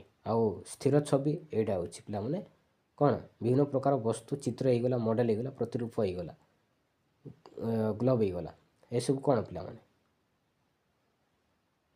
ଏସବୁ ଦୃଶ୍ୟ ଉପକରଣ। ମନେ ରଖିବେ। ରାଇଟ୍ ଆନ୍ସର୍ ହେଇଯିବ option number C. Right answer ହେଇଯିବ ଅପସନ୍ ନମ୍ବର କେଉଁଟା ହେବ ପିଲାମାନେ? ପ୍ରତିରୂପ ହେବ। ମନେ ରଖିବେ ଅପସନ୍ ନମ୍ବର ଡି ହେଇଯିବ ରାଇଟ୍ ଆନ୍ସର୍। ତ ନେକ୍ସଟ କ୍ୱେଶ୍ଚନ୍ ଦେଖିବା। ନେକ୍ସଟ କ୍ୱେଶ୍ଚନ୍ ଦେଖିବା ପ୍ରାଥମିକ ବିଦ୍ୟାଳୟର ଶିକ୍ଷାର୍ଥୀମାନେ ମୁଖ୍ୟତଃ କେଉଁ ଉପାୟ ଦ୍ୱାରା ଅଭିଜ୍ଞତା ଅର୍ଜନ କରିଥାନ୍ତି? ପ୍ରାଥମିକ ବିଦ୍ୟାଳୟର ଶିକ୍ଷାର୍ଥୀମାନେ କେଉଁ ଉପାୟ ଦ୍ୱାରା ଅଭିଜ୍ଞତା ଅର୍ଜନ କରିଥାନ୍ତି? ବାସ୍ତବ ପର୍ଯ୍ୟବେକ୍ଷଣ ନା ଅନ୍ୟମାନଙ୍କ ଠାରୁ ଶୁଣି ନା ଅନୁକରଣ ନା କାଳ୍ପନିକ ଚିନ୍ତନ ପିଲାମାନେ? କେଉଁଟା ହେବ ରାଇଟ୍ ଆନ୍ସର୍? ରାଇଟ୍ ଆନ୍ସର୍ ହେଇଯିବ ପିଲାମାନେ ଅପସନ୍ ନମ୍ବର କେଉଁଟା ହେବ? ଅପସନ୍ ନମ୍ବର ଏ ହେଇଯିବ ରାଇଟ୍ ଆନ୍ସର୍। ମନେ ରଖିବେ ବାସ୍ତବ ପର୍ଯ୍ୟବେକ୍ଷଣ ଅଭିଜ୍ଞତା ଅର୍ଜନ କରିଥାନ୍ତି। ମନେ ରଖିବେ। ତ ନେକ୍ସଟ କ୍ୱେଶ୍ଚନ୍ ଦେଖିବା। ନେକ୍ସଟ କ୍ୱେଶ୍ଚନ୍ ରହିଛି ପିଲାମାନେ କେଉଁଟି କାର୍ଯ୍ୟ ପଦ୍ଧତି ଭିତ୍ତିକ ଶିକ୍ଷଣର ଏକ ଉପାଦାନ ନୁହେଁ? ତ ଚାରିଟି ଅପସନ୍ ଦେଇଛି ପିଲାମାନେ ଏ ଭିତରୁ କେଉଁଟା ଗୋଟେ କାର୍ଯ୍ୟ ପଦ୍ଧତି ଭିତ୍ତିକ ଶିକ୍ଷଣର ଏକ ଉପାଦାନ ନୁହେଁ? ଅର୍ଥବୋଧକ ଶିକ୍ଷଣ ନା ଅପେକ୍ଷାକୃତ ସ୍ଥାୟୀ ଶିକ୍ଷଣ ନା ଶିକ୍ଷକ ଖୁବ୍ ସକ୍ରିୟ ନା ଆନନ୍ଦଦାୟୀ ଶିକ୍ଷଣ ପିଲାମାନେ? ଏଇଟା ହେଉଛି ପିଲାମାନେ ଗୋଟେ ଶିକ୍ଷକ ଖୁବ୍ ସକ୍ରିୟ। ଏଇଟା କିନ୍ତୁ କାର୍ଯ୍ୟ ପଦ୍ଧତି ଭିତ୍ତିକ ଶିକ୍ଷଣର ଏକ ଉପାଦାନ ନୁହେଁ। ମନେ ରଖିବେ ରାଇଟ୍ ଆନ୍ସର୍ ହେଇଯିବ ଅପସନ୍ ନମ୍ବର ସି। ତ ନେକ୍ସଟ କ୍ୱେଶ୍ଚନ୍ ଦେଖିବା। ନେକ୍ସଟ କ୍ୱେଶ୍ଚନ୍ ରହିଛି ପିଲାମାନେ କେଉଁଟି ବହୁଶ୍ରେଣୀୟ ଶିକ୍ଷାଦାନ ବ୍ୟବସ୍ଥାର ଏକ ବୈଶିଷ୍ଟ୍ୟ ନୁହେଁ?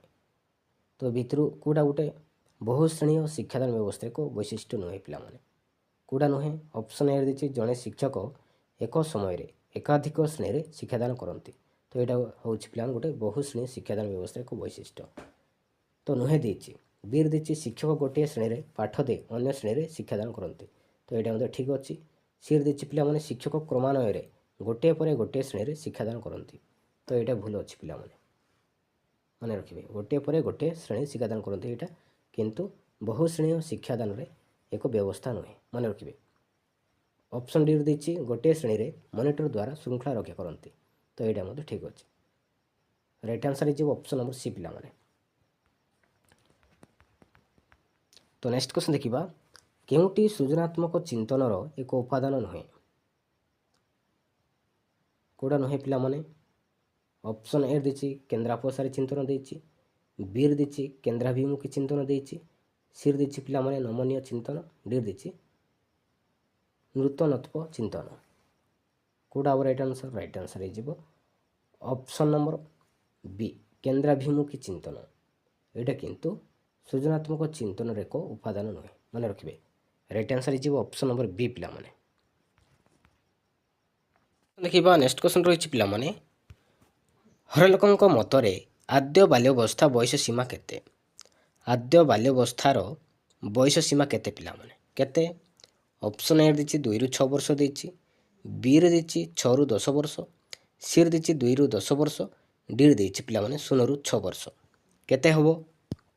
କେଉଁଟା ହେବ ରାଇଟ୍ ଆନ୍ସର? ରାଇଟ୍ ଆନ୍ସର ହେଇଯିବ ଅପସନ୍ ନମ୍ବର ବି ପିଲାମାନେ, ଅପସନ୍ ନମ୍ବର ଏ ହେଇଯିବ ରାଇଟ୍ ଆନ୍ସର।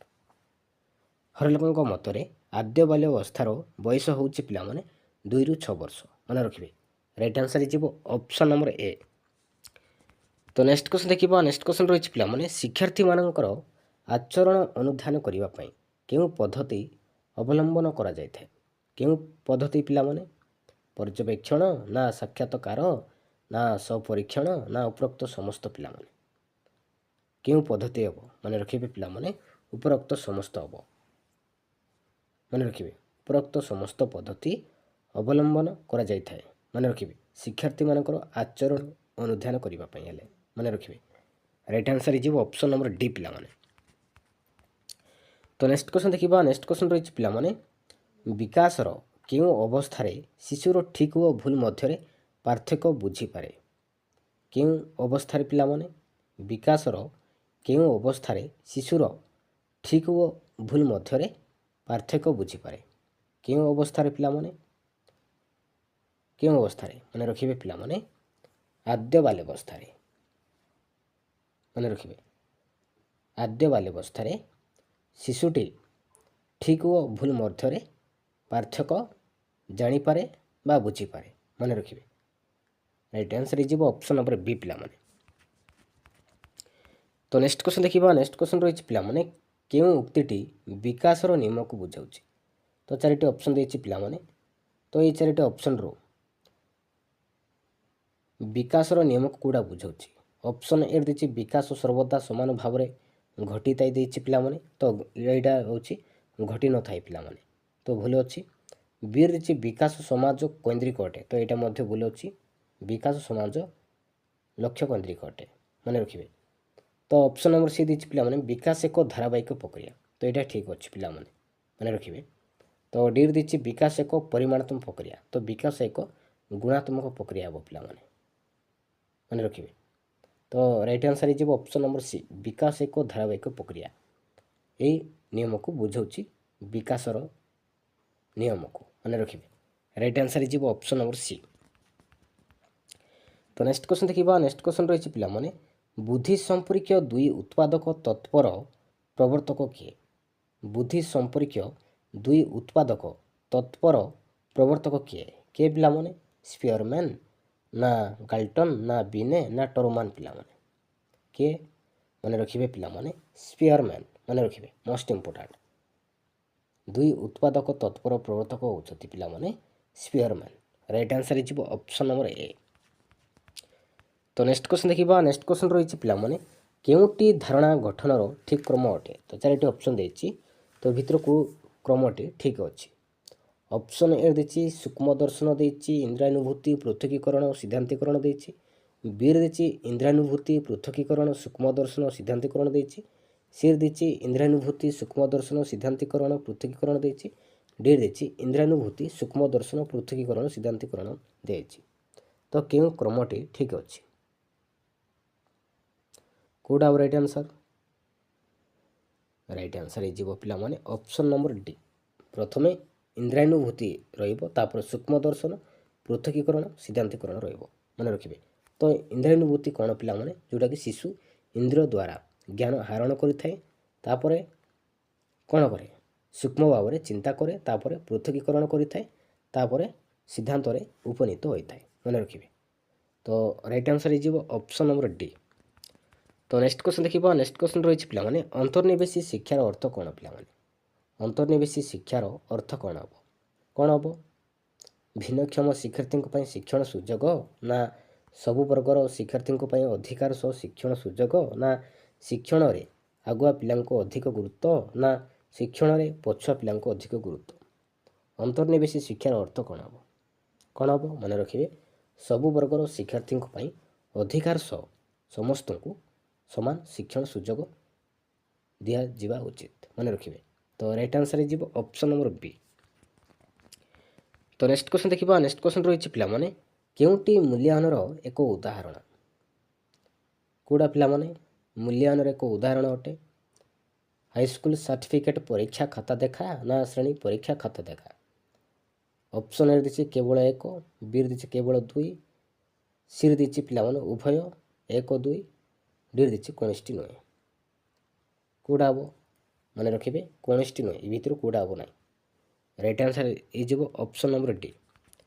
तो नेक्स्ट क्वेश्चन देखिबा नेक्स्ट क्वेश्चन रही पिला माने डेलंको अभिज्ञता शंकुरे सर्वप्रथम कोन रही डेलंको अभिज्ञता शंकुरे सर्वप्रथम कोन रही पिला माने मौखिक संकेत रही ना प्रत्यक्ष अभिज्ञता रही ना परोक्ष अभिज्ञता रही ना दृश्य संकेत रही पिला माने कोन रही माने रखिबे मौखिक संकेत रही माने रखिबे तापर रही दृश्य संकेत रही तापर रही पिला माने रेडियो रही टेप रेकर्डर रही स्थिर चित्र मध्य रही चलचित्र रही प्रदर्शित वस्तु मध्य रही परिभ्रमण रही नाटक अभिनय रही तापर रही परोक्ष अभिज्ञता रही पिला माने आ लास्ट रही प्रत्यक्ष अभिज्ञता रही माने रखिबे। तो सर्वप्रथम रही मौखिक संकेत right answer is option number A. तो नेक्स्ट क्वेश्चन देखिबा नेक्स्ट क्वेश्चन रही पिला माने केउटी प्रक्षेपण उपकरण तो चारिटा ऑप्शन देछि तो भितर कोडा गुटे प्रक्षेपण उपकरण पिला माने कोडा माने रखिबे एपिडायस्कोप माने रखिबे एपिडायस्कोप हे गला पिला माने गुटे प्रक्षेपण उपकरण आ कोन अछि चलचित्र हे गला टीवी हे गला कंप्यूटर हे गला स्लाइड प्रोजेक्टर ए सब अछि पिला माने गुटे गुटे प्रक्षेपण उपकरण माने रखिबे। आ कलाफोटा प्लानेल बोर्ड कोन पिला माने कलाफोटा प्लानेल बोर्ड एटा अछि प्रदर्शन उपकरण माने रखिबे प्रदर्शन उपकरण आउ परिवेषण पटा मध्य गुटे प्रदर्शन उपकरण। तो मॉडल कौन पिला माने मॉडल मॉडल हे गला पिला माने गुटे दृश्य उपकरण माने रखिबे right answer is option number C. तो नेक्स्ट क्वेश्चन देखिबा नेक्स्ट क्वेश्चन रही पिला माने केउथि पई प्रयत्न प्रमाद पद्धति अधिक फलप्रद पिला माने कोन पई प्रयत्न प्रमाद अधिक फलप्रद कौशल हासिल करिबा पई ना तथ्य संग्रह करिबा पई ना पाठ मन रखिबा पई ना अनुसिद्धांत रे पहुंचीबा पई कोन पई पिला माने रखिबे अनुसिद्धांत रे पहुंचीबा पई कार्य करी सिद्धांत रे पहुंचीबा पई प्रत्येक कार्यर लक्ष्य प्रयत्न प्रमाद द्वारा शिक्षार्थी अनुसिद्धांत रे पहुंचुथिबारु एई तत्व अधिक फलप्रद होइताय माने रखिबे right answer is option number D. तो नेक्स्ट क्वेश्चन देखिबा नेक्स्ट क्वेश्चन रही पिला माने अभिनय तो यहाँ गोटे केउ प्रकार अनुकरण पिला माने केउ प्रकार अनुकरणर उदाहरण कोडा राइट आंसर इज पिला माने ऑप्शन नंबर बी ज्ञात पिला माने अभिनय होछि गोटे ज्ञात जानी सुनी जड़े अन्य जनकर कार्यकलाप को अनुकरण कले ताको हम कहि थाउ ज्ञात अनुकरण करि थाउ ना जेमति कि चलचित्र देखिकी अभिनेत्री अभिनेता को देखिकी पोशाक पिंधा शैली लोकर कथबार्ता शुणिकी आम अनुकरण करि थाउ कि नहीं तो सेटा हम कहि थाउ ज्ञात अनुकरण बोली कहि थाउ। तो अभिनय तो यहाँ हूँ पिला गोटे ज्ञात अनुकरण। तो क्रियात्मक अनुकरण कौन पिला माने क्रियात्मक अनुकरण जड़े व्यक्ति देखा जाउतबा क्रिया को अन्य जड़े व्यक्तिर क्रिया को परिवर्तन करि पारिले ताको हम कहि थाउ पिला माने क्रियात्मक अनुकरण कुआ जाए। जेमति कि एग्जांपल जड़े क्रिकेट खेलाड़ी बैट उठाइले दर्शक माने मध्य हाथ उठाते जड़े ताली मारिले अन्य माने मध्य ताली मारती तो सेमिति सेटा हम कहि थाउ क्रियात्मक अनुकरण। तो अज्ञात अनुकरण कौन पिला माने अज्ञात अनुकरण होछि पिला माने निज अजाणतरे आमे अन्य माननकु अनुकरण करि थाउ ताको हम कहि थाउ अज्ञात अनुकरण। आ सहानुभूति सूचक कौन पिला माने सहानुभूति सूचक अनुकरण होछि अन्य जड़े नीरव रहिले आमे नीरव रहू अन्य जड़े हसिले आमे हसू अन्य जड़े रागिले आमे रागू तो सेटा हम कहि थाउ सहानुभूति सूचक अनुकरण कहि थाउ माने रखिबे। तो अभिनय तो एटा इज गोटे ज्ञात अनुकरण माने रखिबे right answer is option number B. तो नेक्स्ट क्वेश्चन देखिबा नेक्स्ट क्वेश्चन रही पिला माने शिशुर शिक्षण सामर्थ्य मुख्यतः कहा उपरे निर्भर करे ପରିବେଶ ନା ପର୍ଯ୍ୟବେକ୍ଷଣ ନା ପରିଭ୍ରମଣ ନା ପରିପୋଷଣ ଉପରେ ନିର୍ଭର କରେ ପିଲାମାନେ। କାହା ଉପରେ? ମନେ ରଖିବେ ପରିପୋଷଣ ଉପରେ ନିର୍ଭର କରିଥାଏ। ରାଇଟ୍ ଆନ୍ସର୍ ଡି ଯିବ ରାଇଟ୍ ଆନ୍ସର୍। ତ ନେକ୍ସଟ କ୍ୱେଶ୍ଚନ୍ ଦେଖିବା। ନେକ୍ସଟ କ୍ୱେଶ୍ଚନ୍ ରହିଛି ପିଲାମାନେ ପାରଦର୍ଶିତା ଶିକ୍ଷଣ ପାଇଁ କ'ଣ ଆବଶ୍ୟକ? ପାରଦର୍ଶିତା ଶିକ୍ଷଣ ପାଇଁ କ'ଣ ଆବଶ୍ୟକ? କ'ଣ ଆବଶ୍ୟକ ପିଲାମାନେ? ମନେ ରଖିବେ ଉପରୋକ୍ତ ସମସ୍ତ ଆବଶ୍ୟକ। ସୁସଂଗଠିତ ପାଠଦାନ ମଧ୍ୟ ଆବଶ୍ୟକ। ଶିକ୍ଷଣ ଅସୁବିଧା ଦୂରୀକରଣ ମଧ୍ୟ ଆବଶ୍ୟକ। ପର୍ଯ୍ୟାପ୍ତ ସମୟ ମଧ୍ୟ ଗୋଟେ ଆବଶ୍ୟକ। ତ ଉପରୋକ୍ତ ସମସ୍ତ ହେଇଯିବ ରାଇଟ୍ ଆନ୍ସର୍। ତ ନେକ୍ସଟ କ୍ୱେଶ୍ଚନ୍ ଦେଖିବା। ନେକ୍ସଟ କ୍ୱେଶ୍ଚନ୍ ରହିଛି ପିଲାମାନେ ଶିଶୁର କେଉଁ ସମସ୍ୟା ଅନୁଧ୍ୟାନ କରିବା ପାଇଁ ବ୍ୟକ୍ତି ଇତିହାସ ପଦ୍ଧତି ଅଧିକ ଫଳପ୍ରଦ ଅଟେ? ଶ୍ରେଣୀ ଗୃହରେ ବ୍ୟବହାରିକ ସମସ୍ୟା ନା ଶିକ୍ଷଣ ସମସ୍ୟା ନା ପାରିବାରିକ ସମସ୍ୟା ନା ଉପରୋକ୍ତ ସମସ୍ତ ସମସ୍ୟା ପିଲାମାନେ? କେଉଁଟା ଆଉ ରାଇଟ୍ ଆନ୍ସର୍? ରାଇଟ୍ ଆନ୍ସର୍ ହେଇଯିବ ଅପସନ୍ ନମ୍ବର ଡି ଉପରୋକ୍ତ ସମସ୍ୟା। ମନେ ରଖିବେ। ତ ନେକ୍ସଟ କ୍ୱେଶ୍ଚନ୍ ଦେଖିବା। ନେକ୍ସଟ କ୍ୱେଶ୍ଚନ୍ ରହିଛି ପିଲାମାନେ କେଉଁଟି ଶିକ୍ଷାର୍ଥୀ କୈନ୍ଦ୍ରିକ ଶିକ୍ଷା ବ୍ୟବସ୍ଥା ସହ ସମ୍ପର୍କିତ ନୁହେଁ? ତ ଚାରିଟି ଅପସନ୍ ଦେଇଛି ପିଲାମାନେ। ଚାରିଟି ଅପସନ୍ରୁ କେଉଁଟା ଗୋଟେ ଶିକ୍ଷାର୍ଥୀ କୈନ୍ଦ୍ରିକ ଶିକ୍ଷା ବ୍ୟବସ୍ଥା ସହ ସମ୍ପର୍କ ନୁହେଁ ବୋଲି ଦେଇଛି? ଅପସନ୍ ଏ ଦେଇଛି ଶିକ୍ଷକ ପଥ ପ୍ରଦର୍ଶକ ରୂପେ କାର୍ଯ୍ୟ କରନ୍ତି। ବିରେ ଦେଇଛି ଶିକ୍ଷାର୍ଥୀ ଶିକ୍ଷଣ ପ୍ରକ୍ରିୟାର କେନ୍ଦ୍ରବିନ୍ଦୁ। ସିରେ ଦେଇଛି ପିଲାମାନେ ଶିଶୁର ଶିକ୍ଷଣ ଅନୁଭୂତି ଉପରେ ଗୁରୁତ୍ୱ ପ୍ରଦାନ। ଡି ଦେଇଛି ଶିକ୍ଷକଙ୍କ ପ୍ରଶ୍ନୋତ୍ତର ମାଧ୍ୟମରେ ଶିକ୍ଷାଦାନ। କେଉଁଟା ହେବ ରାଇଟ୍ ଆନ୍ସର୍? ରାଇଟ୍ ଆନ୍ସର୍ ହେଇଯିବ ଅପସନ୍ ନମ୍ବର ଡି ପିଲାମାନେ ଶିକ୍ଷକଙ୍କ ପ୍ରଶ୍ନୋତ୍ତର ମାଧ୍ୟମରେ ଶିକ୍ଷାଦାନ। ତ ଏଇଟା କିନ୍ତୁ ଶିକ୍ଷାର୍ଥୀ କୈନ୍ଦ୍ରିକ ଶିକ୍ଷା ବ୍ୟବସ୍ଥା ସହ ସମ୍ପର୍କ ନୁହେଁ। ମନେ ରଖିବେ। ତ ନେକ୍ସଟ କ୍ୱେଶ୍ଚନ୍ ଦେଖିବା। ଆମ ରାଜ୍ୟରେ ପ୍ରାଥମିକ ଶିକ୍ଷା କେଉଁ ଶ୍ରେଣୀରୁ ପିଲାମାନଙ୍କର ଶିକ୍ଷାକୁ ବୁଝାଉଛି? ପ୍ରଥମରୁ ତୃତୀୟ ନା ପ୍ରଥମରୁ ପଞ୍ଚମ ନା ପ୍ରଥମରୁ ସପ୍ତମ ନା ପ୍ରଥମରୁ ଅଷ୍ଟମ?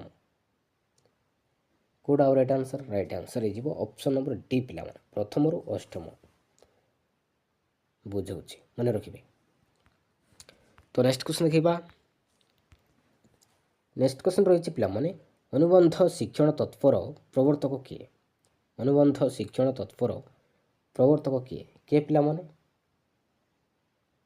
କିଏ? ମନେ ରଖିବେ ପାଭଲଭ ପିଲାମାନେ ପାଭଲଭ। ରାଇଟ୍ ଆନ୍ସର୍ ହେଇଯିବ ଅପସନ୍ ନମ୍ବର ଡି।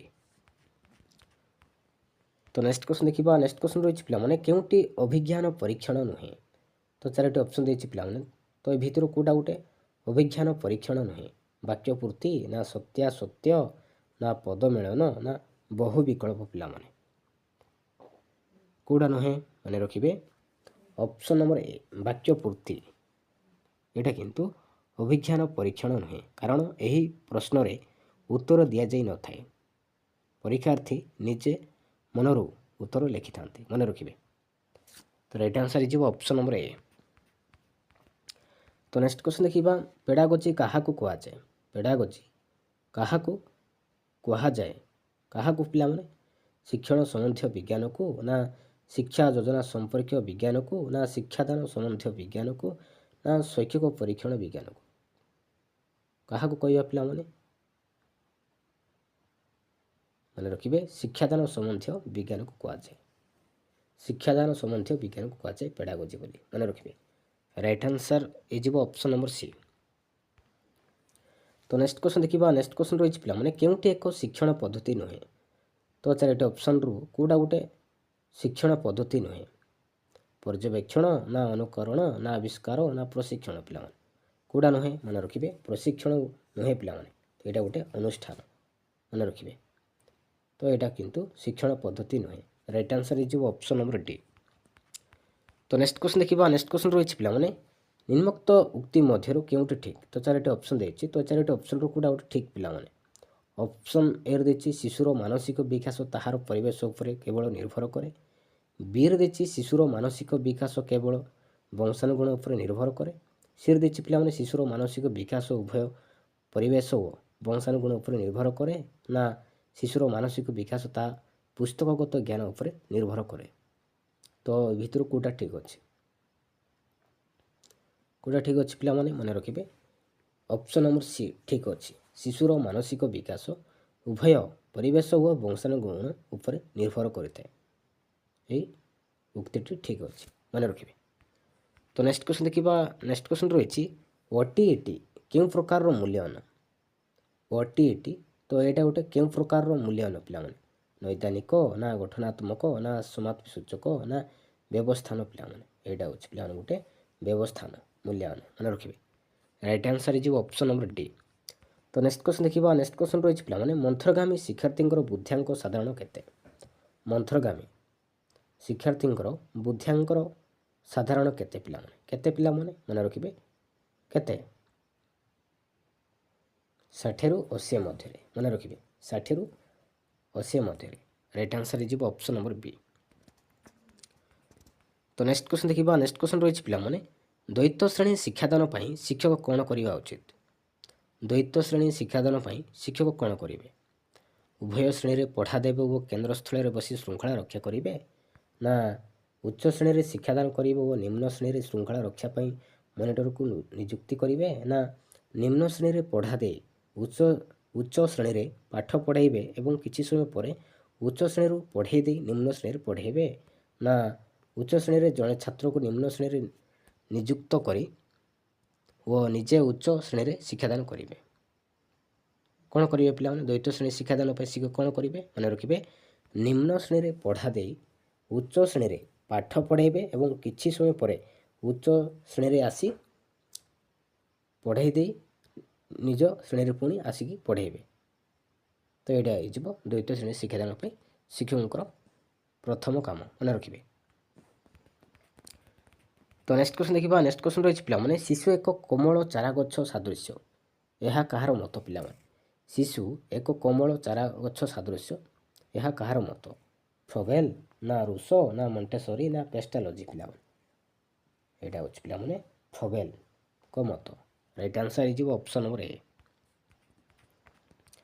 ତ ନେକ୍ସଟ କ୍ୱେଶ୍ଚନ୍ ଦେଖିବା ନେକ୍ସଟ କ୍ୱେଶ୍ଚନ୍ ରହିଛି ପିଲାମାନେ ଜଣେ ବ୍ୟକ୍ତିର ବୁଦ୍ଧ୍ୟାଙ୍କ 130 ହେଲେ କେଉଁଠି ଠିକ୍ ହେବ ପିଲାମାନେ ମାନସିକ ବୟସ ଦେଇଛି ପ୍ରକୃତ ବୟସ ଦେଇଛି ମାନସିକ ବୟସ ଦେଇଛି ପ୍ରକୃତ ବୟସ ଦେଇଛି ମାନସିକ ବୟସ ପ୍ରକୃତ ବୟସ ସେମ୍ ଦେଇଛି ପିଲାମାନେ କେଉଁଟା ହେବ ରାଇଟ୍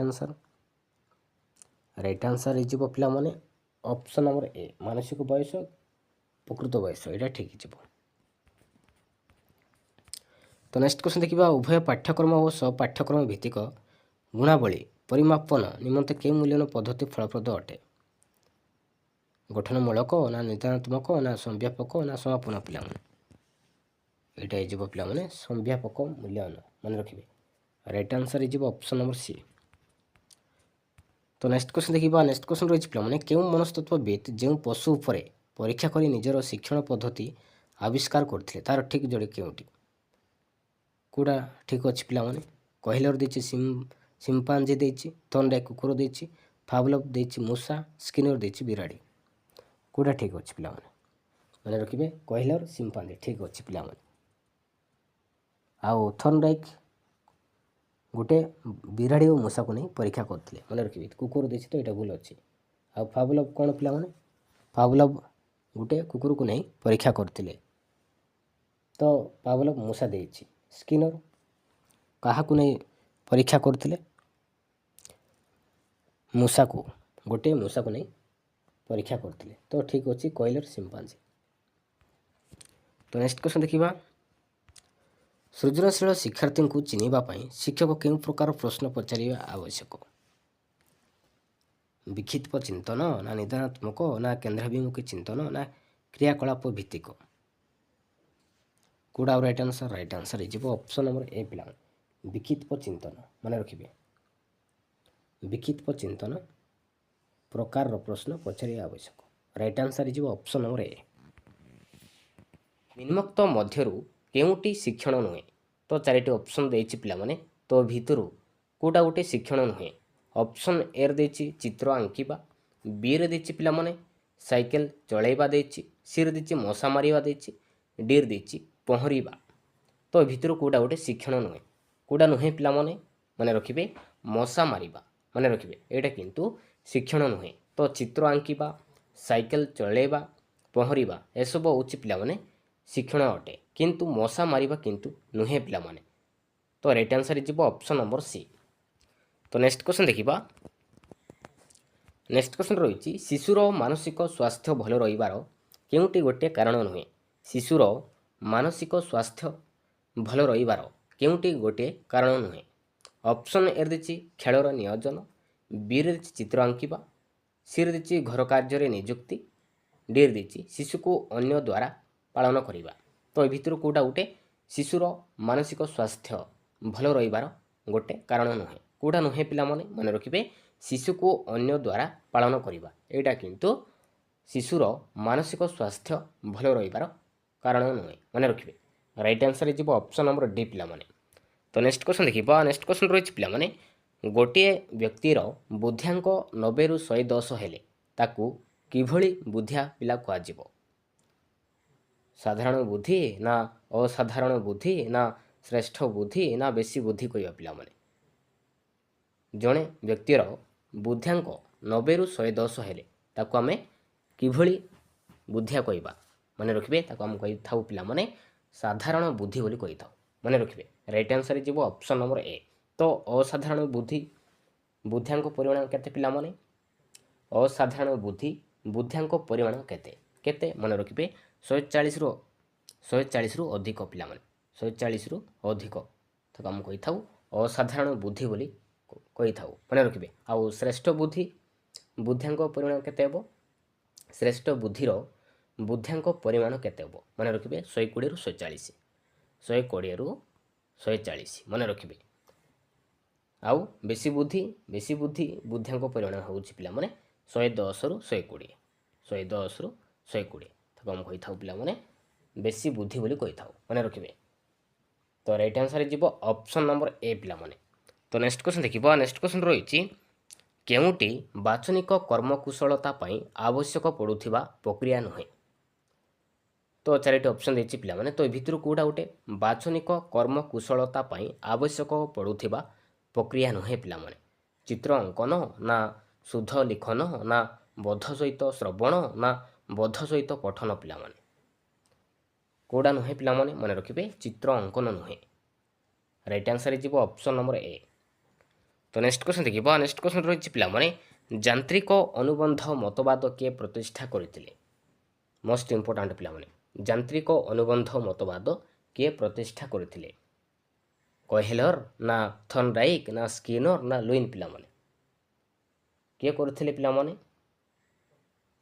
କେଉଁଟା ହେବ ରାଇଟ୍ ଆନ୍ସର? ରାଇଟ୍ ଆନ୍ସର ହେଇଯିବ ପିଲାମାନେ ଅପସନ୍ ନମ୍ବର ସି, ସ୍କିନର ପିଲାମାନେ, ମନେ ରଖିବେ। ଯାନ୍ତ୍ରିକ ଅନୁବନ୍ଧ ମତବାଦର ପ୍ରତିଷ୍ଠାତା ହେଉଛନ୍ତି ପିଲାମାନେ ସ୍କିନର, ମନେ ରଖିବେ। ତ କହେଲର କେଉଁ ମତବାଦ ପ୍ରତିଷ୍ଠା କରିଥିଲେ? କହେଲର କେଉଁ ମତବାଦ ପ୍ରତିଷ୍ଠା କରିଥିଲେ? ମନେ ରଖିବେ ଅନ୍ତର୍ଦୃଷ୍ଟି ପିଲାମାନେ, ଅନ୍ତର୍ଦୃଷ୍ଟି। କହେଲର ଆଣ୍ଡ ଲୁଇନ୍ ପିଲାମାନେ, ଏଇ ଦୁଇ ଜଣ ଅନ୍ତର୍ଦୃଷ୍ଟି ମତବାଦର ପ୍ରତିଷ୍ଠାତା, ମନେ ରଖିବେ। ତ ଥର୍ନଡାଇକ୍ କେଉଁ ମତବାଦ ପ୍ରତିଷ୍ଠା କରୁଥିଲେ? ମନେ ରଖିବେ ଥର୍ନଡାଇକ୍, ମନେ ରଖିବେ ପିଲାମାନେ ପ୍ରଯତ୍ନ ପ୍ରମାଦ, ମନେ ରଖିବେ। ତ ରାଇଟ୍ ଆନ୍ସର ଯିବ ଅପସନ୍ ନମ୍ବର ସି। ତ ନେକ୍ସଟ କ୍ୱେଶ୍ଚନ୍ ଦେଖିବା। ପରୀକ୍ଷଣ ଦ୍ୱାରା ଶିକ୍ଷାର୍ଥୀମାନେ କେଉଁ କୌଶଳଟି ଶିକ୍ଷା କରିନଥାନ୍ତି? ପରୀକ୍ଷଣ ଦ୍ୱାରା ଶିକ୍ଷାର୍ଥୀମାନେ କେଉଁ କୌଶଳଟି ଶିକ୍ଷା କରିନଥାନ୍ତି? ଅନୁମାନ କରିବା ନା ତର୍କ କରିବା ନା ଅନୁକଳ୍ପନା କରିବା ନା ହସ୍ତ ଚକ୍ଷୁ ସ୍ନାୟୁ ସମନ୍ୱୟ? କେଉଁଟା ହେବ ରାଇଟ୍ ଆନ୍ସର? ରାଇଟ୍ ଆନ୍ସର ଯିବ ଅପସନ୍ ନମ୍ବର ଡି, ହସ୍ତ ଚକ୍ଷୁ ସ୍ନାୟୁ ସମନ୍ୱୟ। ରାଇଟ୍ ଆନ୍ସର ଯିବ ଅପସନ୍ ନମ୍ବର ଡି ପିଲାମାନେ। ତ ନେକ୍ସଟ କ୍ୱେଶ୍ଚନ୍ ଦେଖିବା। ନେକ୍ସଟ କ୍ୱେଶ୍ଚନ୍ ରହିଛି ପିଲାମାନେ, ଶିକ୍ଷଣରେ ପାରଦର୍ଶିତା ପାଇଁ କେଉଁ କ୍ରମରେ ଶିକ୍ଷାଦାନ କରାଯାଏ? ଶିକ୍ଷଣରେ ପାରଦର୍ଶିତା ପାଇଁ କେଉଁ କ୍ରମରେ ଶିକ୍ଷାଦାନ କରାଯାଏ? ଅପସନ୍ ଏ ଦେଇଛି ଶିକ୍ଷାଦାନ ଦେଇଛି, ତାପରେ ଦେଇଛି ମୂଲ୍ୟାୟନ ଦେଇଛି, ତାପରେ ଦେଇଛି ପିଲାମାନେ ସଂଶୋଧନୀ ଶିକ୍ଷା ଦେଇଛି। ବିରେ ଦେଇଛି ମୂଲ୍ୟାୟନ ଦେଇଛି, ତାପରେ ଦେଇଛି ସଂଶୋଧନୀ ଶିକ୍ଷା ଦେଇଛି, ତାପରେ ଦେଇଛି ଶିକ୍ଷାଦାନ ଦେଇଛି। ଆଉ ସିରେ ଦେଇଛି ଶିକ୍ଷାଦାନ ସଂଶୋଧନୀ ଶିକ୍ଷା ମୂଲ୍ୟାୟନ, ଡିରେ ଦେଇଛି ମୂଲ୍ୟାୟନ ଶିକ୍ଷାଦାନ ସଂଶୋଧନୀ। ତ କେଉଁ କ୍ରମଟି ଠିକ୍ ଅଛି ପିଲାମାନେ? କେଉଁଟା ହେବ ରାଇଟ୍ ଆନ୍ସର? ରାଇଟ୍ ଆନ୍ସର ହେଇଯିବ ପିଲାମାନେ ଅପସନ୍ ନମ୍ବର ଏ ପିଲାମାନେ, ମନେ ରଖିବେ। ପ୍ରଥମେ ଶିକ୍ଷାଦାନ, ତାପରେ ମୂଲ୍ୟାୟନ, ତାପରେ ସଂଶୋଧନୀ ଶିକ୍ଷା। ଅପସନ୍ ନମ୍ବର ଏ ହେଇଯିବ ରାଇଟ୍ ଆନ୍ସର। ତ ନେକ୍ସଟ କ୍ୱେଶ୍ଚନ୍ ଦେଖିବା। କେଉଁଟି ବିକାଶର ଏକ ନିୟମ ନୁହେଁ? ତ ଏ ଭିତରୁ ପିଲାମାନେ କେଉଁଟା ଗୋଟେ ବିକାଶର ଏକ ନିୟମ ନୁହେଁ ପିଲାମାନେ? ଅପସନ୍ ଏ ଦେଇଛି ପରିବର୍ତ୍ତନ ଜନିତ, ବିରେ ଦେଇଛି ବ୍ୟକ୍ତି କୈନ୍ଦ୍ରିକ ଦେଇଛି, ସିରେ ଦେଇଛି ପିଲାମାନେ ଗୁଣାତ୍ମକ ଓ ପରିମାଣାତ୍ମକ ଦେଇଛି, ଡିରେ ଦେଇଛି ଅନିର୍ଦ୍ଦିଷ୍ଟ ଢାଞ୍ଚା ଦେଇଛି। କୋଉଟା आवर राइट आंसर इ भितर कोटा गोटे विकास नियम नुहे पिला माने रखिबे अनिर्दिष्ट ढांचा नुहे पिला माने रखिबे तो परिवर्तन जनित दे अच्छी पिला माने विकास रे को नियम व्यक्ति केंद्रिक मध्य गोटे विकास नियम गुणात्मक व परिमाणात्मक मध्य विकास नियम किंतु अनिर्दिष्ट ढांचा किंतु नुहे पिला माने राइट आंसर जीव ऑप्शन नंबर डी। तो नेक्स्ट क्वेश्चन देखिबा नेक्स्ट क्वेश्चन रही पिला माने केउ समय को परिणत अवस्था को जाए केउ समय को परिणत अवस्था बोली कहबा पिला माने 10 रु 12 वर्ष 10 रु 14 वर्ष ना 13 रु 18 वर्ष ना 18 रु 40 वर्ष ना 40 रु 60 वर्ष पिला माने कोडा आवर राइट आंसर माने रखिबे पिला माने राइट आंसर जीव ऑप्शन नंबर डी पिला माने 40 रु 60 वर्ष को हम कहि थाउ पिला माने परिणत अवस्था बोली कहि थाउ। तो 10 रु 14 वर्ष को केउ समय कहबा पिला माने रखिबे ताको हम कहि थाउ पिला माने प्राक कैशोर अवस्था बोली कहि थाउ माने रखिबे 10 रु 14 वर्ष बयस को हम कहि थाउ प्राक कैशोर अवस्था बोली कहि थाउ आउ 13 रु 18 वर्ष को हम कहि थाउ पिला माने कैशोर अवस्था कहि थाउ एंड 18 रु 40 वर्ष ताको हम कहि थाउ पिला माने आद्य परिणत अवस्था माने रखिबे 18 रु 40 वर्ष को हम कहि थाउ आद्य परिणत अवस्था। तो मोस्ट इंपोर्टेंट पिला माने रखिबे तो 40 रु 60 वर्ष को हम कहि थाउ पिला माने परिणत अवस्था बोली कहि थाउ राइट आंसर जीव ऑप्शन नंबर डी। तो नेक्स्ट क्वेश्चन देखिबा पिला माने केउ आवेगटी प्रांत बाल्यावस्था रे शिशु देखाए नै पिला माने केउ आवेगटी प्रांत बाल्यावस्था रे शिशु देखाए नै खेली खेली हस ना बड़ पार्टी रे हस ना कौतूहल देखाई ना ताली मारी पिला माने कोडा our right answer right answer is option number C पिला माने कौतूहल देखाई माने रखिबे एई आवेगटी प्रांत बाल्यावस्था रे शिशु देखाई नै right answer is option number C. तो नेक्स्ट क्वेश्चन देखिबा केते वर्ष बयस रे शिशु काहे कि कोण केबे इत्यादि पचारिबा आरंभ करे केते वर्ष बयस रे शिशुटी कोण काहे कि केबे इत्यादि पचारिबा आरंभ करि थाई पिला माने 3 वर्ष रे ना 4 वर्ष रे ना 5 वर्ष रे ना 6 वर्ष रे पिला माने एडा इजबो 5 वर्ष रे माने रखिबे 5 वर्ष बयस रे शिशुटी काहे कि कोण केबे इत्यादि पचारिबा आरंभ करि थाई माने रखिबे right answer is option number C. तो नेक्स्ट क्वेश्चन देखिबा केउटी मुक्त स्वतःस्फूर्त क्रीड़ा नुहे तो भितर पिला माने कोडा गोटे मुक्त स्वतःस्फूर्त क्रीड़ा नुहे पिला माने अभिनय ना संग्रह करिबा ना टीवी देखिबा ना एणे तेणे दौड़िबा पिला माने कोडा right answer is option number D पिला माने एणे तेणे दौड़िबा एटा किंतु मुक्त स्वतःस्फूर्त क्रीड़ा नुहे माने रखिबे right answer is option number D. तो नेक्स्ट क्वेश्चन देखिबा समस्या समाधान जदि नूतन मौलिक व अभिनव होइथाय तेबे एई भावना को कोन कुआ जाय समस्या समाधान जदि नूतन मौलिक व अभिनव होइथाय तेबे एई भावना को कोन कुआ जाय पिला माने सृजनशीलता कुआ जाय ना अभिज्ञता कुआ जाय ना अनुभव कुआ जाय ना विस्तारण कुआ जाय पिला माने कोन कुआ जाय माने रखिबे सृजनशीलता बोली कहि थाउ माने रखिबे right answer is option number A. तो नेक्स्ट क्वेश्चन देखिबा आद्य कैशोर अवस्था रे पिला माने पितामाता आत्मीय स्वजन व गुरुजन मानक ठारे निस्वार्थ स्नेह पई व्याकुल होंते एहा काहार मत पिला माने आद्य कैशोर अवस्था रे पिला माने पितामाता आत्मीय स्वजन व गुरुजन मानक ठारे निस्वार्थ स्नेह पई व्याकुल होंती तो एडा होची काहार मत पिला माने हरलक ना फ्रांक ना गाल्टन ना गेसेल पिला माने एडा होची पिला माने हरलक को मत माने रखिबे right answer is option number A. तो नेक्स्ट क्वेश्चन देखिबा केउ नीतिटी अंतर्दृष्टि शिक्षण तत्व सह संपर्कित नुहे तो चारिटी ऑप्शन देछि पिला माने तो भितर कोडा गोटे अंतर्दृष्टि शिक्षण तत्व सह संपर्क नुहे सानिध्य नीति ना परिचित ना संपूर्णता नीति ना फलाफल नीति पिला माने कोडा right answer is option number D पिला माने फलाफल नीति माने रखिबे एटा किंतु अंतर्दृष्टि शिक्षण तत्व सह संपर्क नुहे right answer is option number D. तो नेक्स्ट क्वेश्चन देखिबा केउटी आवेग नुहे तो चारिटी ऑप्शन देछि पिला माने तो भितर कोडा गोटे आवेग नुहे पिला माने दुख ना स्नेह ना समस्या समाधान ना कौतूहल पिला माने कोडा नुहे माने रखिबे समस्या समाधान नुहे पिला माने एटा आवेग नुहे राइट आंसर हो ऑप्शन नंबर सी। तो नेक्स्ट क्वेश्चन देखिबा नेक्स्ट क्वेश्चन रही पिला माने केउटी मात्रा सूचक उपकरण अटे। तो भितर पिला माने कोडा गोटे मात्रा सूचक उपकरण अटे मानचित्र ना प्रतिरूप ना चलचित्र ना रेडियो पिला माने कोडा राइट आंसर हो ऑप्शन नंबर बी पिला माने प्रतिरूप पिला माने। तो यहाँ हूँ गोटे मात्रा सूचक उपकरण अटे मन रखिए। तो मानचित्र कौन पिला माने यहाँ हूँ दृश्य उपकरण चलचित्र हूँ पिला माने दृश्य श्राव्य उपकरण रेडियो हूँ श्राव्य उपकरण। तो प्रतिरूप हूँ पिला माने गोटे मात्रा सूचक उपकरण मन रखिए। तो नेक्स्ट क्वेश्चन देखिबा केउटी एकक पाठ योजनार परिसरभुक्त नुहे। तो चारिटी ऑप्शन देछि पिला माने तो भितर कोडा गोटे एकक पाठ योजनार परिसरभुक्त नुहे पिला माने। ऑप्शन ए देछि शिक्षादानर लक्ष्य देछि बी रे देछि शिक्षार्थी शिक्षण अनुभूति देछि सी रे देछि मूल्यवान पद्धति देछि पिला माने डी रे देछि प्रत्याशित आचरणगत परिवर्तन देछि। तो ए भितर कोडा गोटे एकक पाठ योजनार परिसरभुक्त नुहे पिला माने कोडा नुहे कोडा राइट आंसर हो ऑप्शन नंबर सी पिला माने मूल्यांकन पद्धति नुहे मन रखिए। तो नेक्स्ट क्वेश्चन देखिबा केउटी सृजनशील विकासर प्रतिबंधक नुहे। तो चारिटी ऑप्शन देछि तो भितर कोडा गोटे सृजनशील विकासर प्रतिबंधक नुहे पिला माने। ऑप्शन ए देछि अनमनीय पाठ्यक्रम देछि पिला माने बी रे देछि त्रुटियुक्त शिक्षादान पद्धति देछि सी रे देछि कल्पना शक्तिर अभाव देछि पिला माने डी रे देछि शिक्षक मनोभाव कोडा राइट आंसर हो ऑप्शन नंबर डी शिक्षक मनोभाव। यहाँ किंतु सृजनशील विकासर प्रतिबंधक नुहे मन रखिए राइट आंसर हो ऑप्शन नंबर डी पिला माने। तो नेक्स्ट क्वेश्चन देखिबा नेक्स्ट क्वेश्चन रही पिला माने केउटी शिक्षण दक्षता मूल्यांकन पई व्यवहृत साधन नुहे।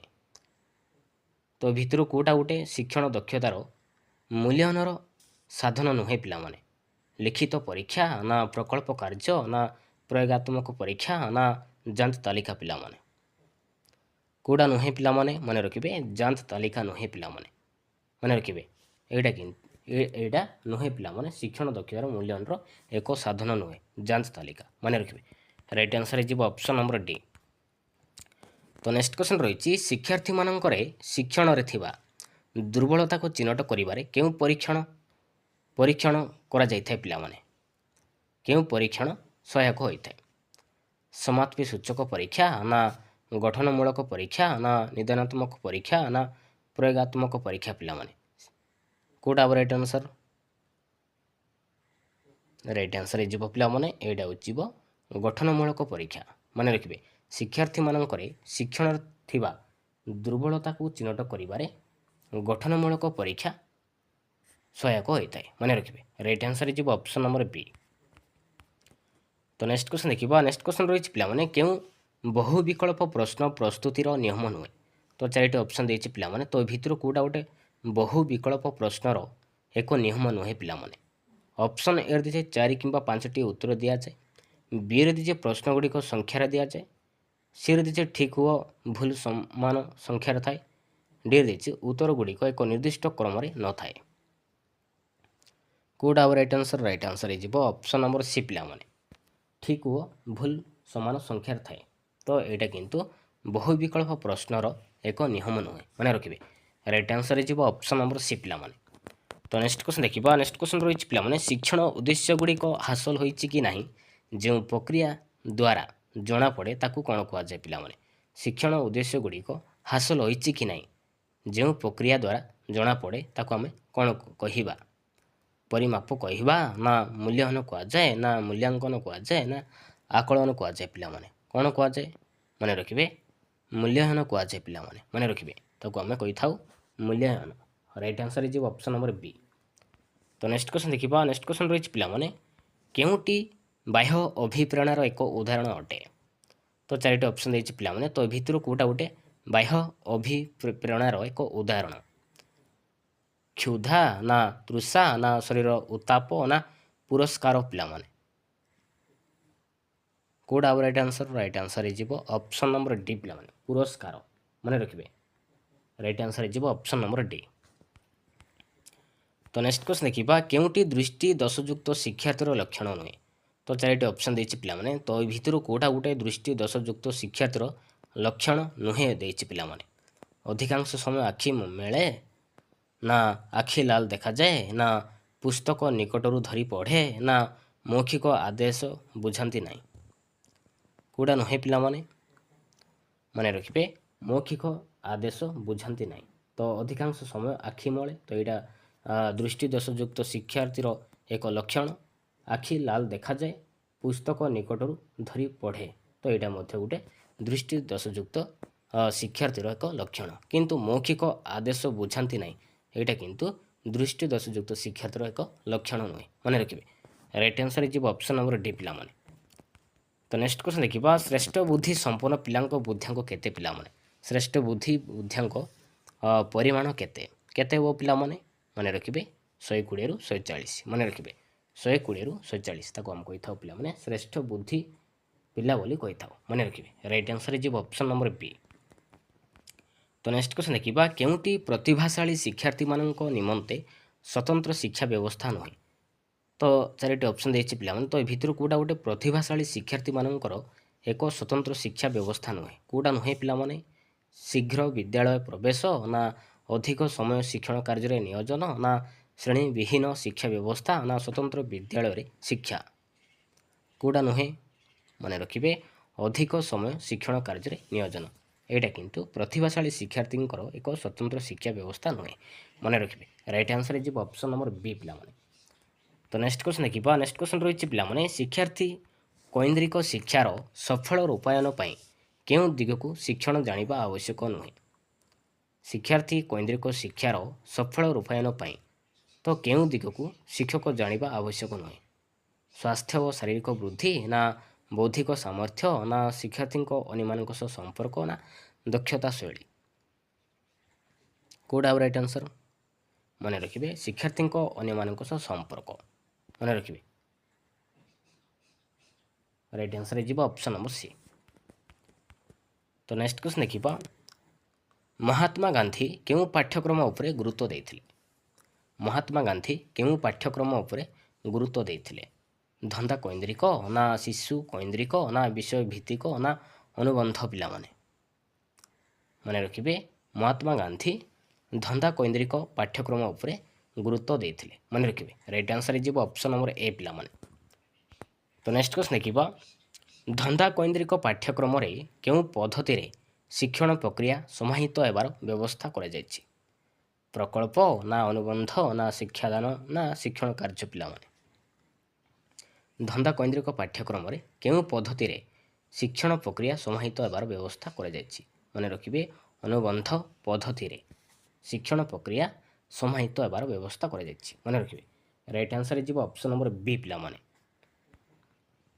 क्वेश्चन रही पिला माने शारीरिक परिवर्तन को कौन कह जाए शारीरिक परिवर्तन को कौन कह जाए ऑप्शन ए देखिए अभिवृद्धि कह जाए ना विकास कह जाए ना शारीरिक कार्य कह जाए ना विकसित अवस्था कह जाए पिला माने कौन कह जाए शारीरिक परिवर्तन कौन कह जाए पिला माने मन रखिए अभिवृद्धि बोली कह जाए मन रखिए राइट आंसर जीव ऑप्शन नंबर ए पिला माने तो नेक्स्ट क्वेश्चन देखिबा नेक्स्ट क्वेश्चन रही पिला माने केउटी मानव स्वास्थ्य संपर्कित नुहे तो चारिटी ऑप्शन देछि पिला माने तो भितरु कोडा गोटे मानव स्वास्थ्य संपर्कित नुहे ऑप्शन ए देछि पारिपार्श्विक अवस्था बी देछि श्रेणी विहीन अवस्था देछि सी देछि विभिन्न व्यक्ति मानक सह संपर्क डी देछि पितामाता मनोभाव तो भितरु कोडा गोटे मानव स्वास्थ्य संपर्क नुहे कोडा नुहे पिला माने मन रखिबे श्रेणी विहीन अवस्था एटा किंतु मानव स्वास्थ्य संपर्कित नुहे मन रखिए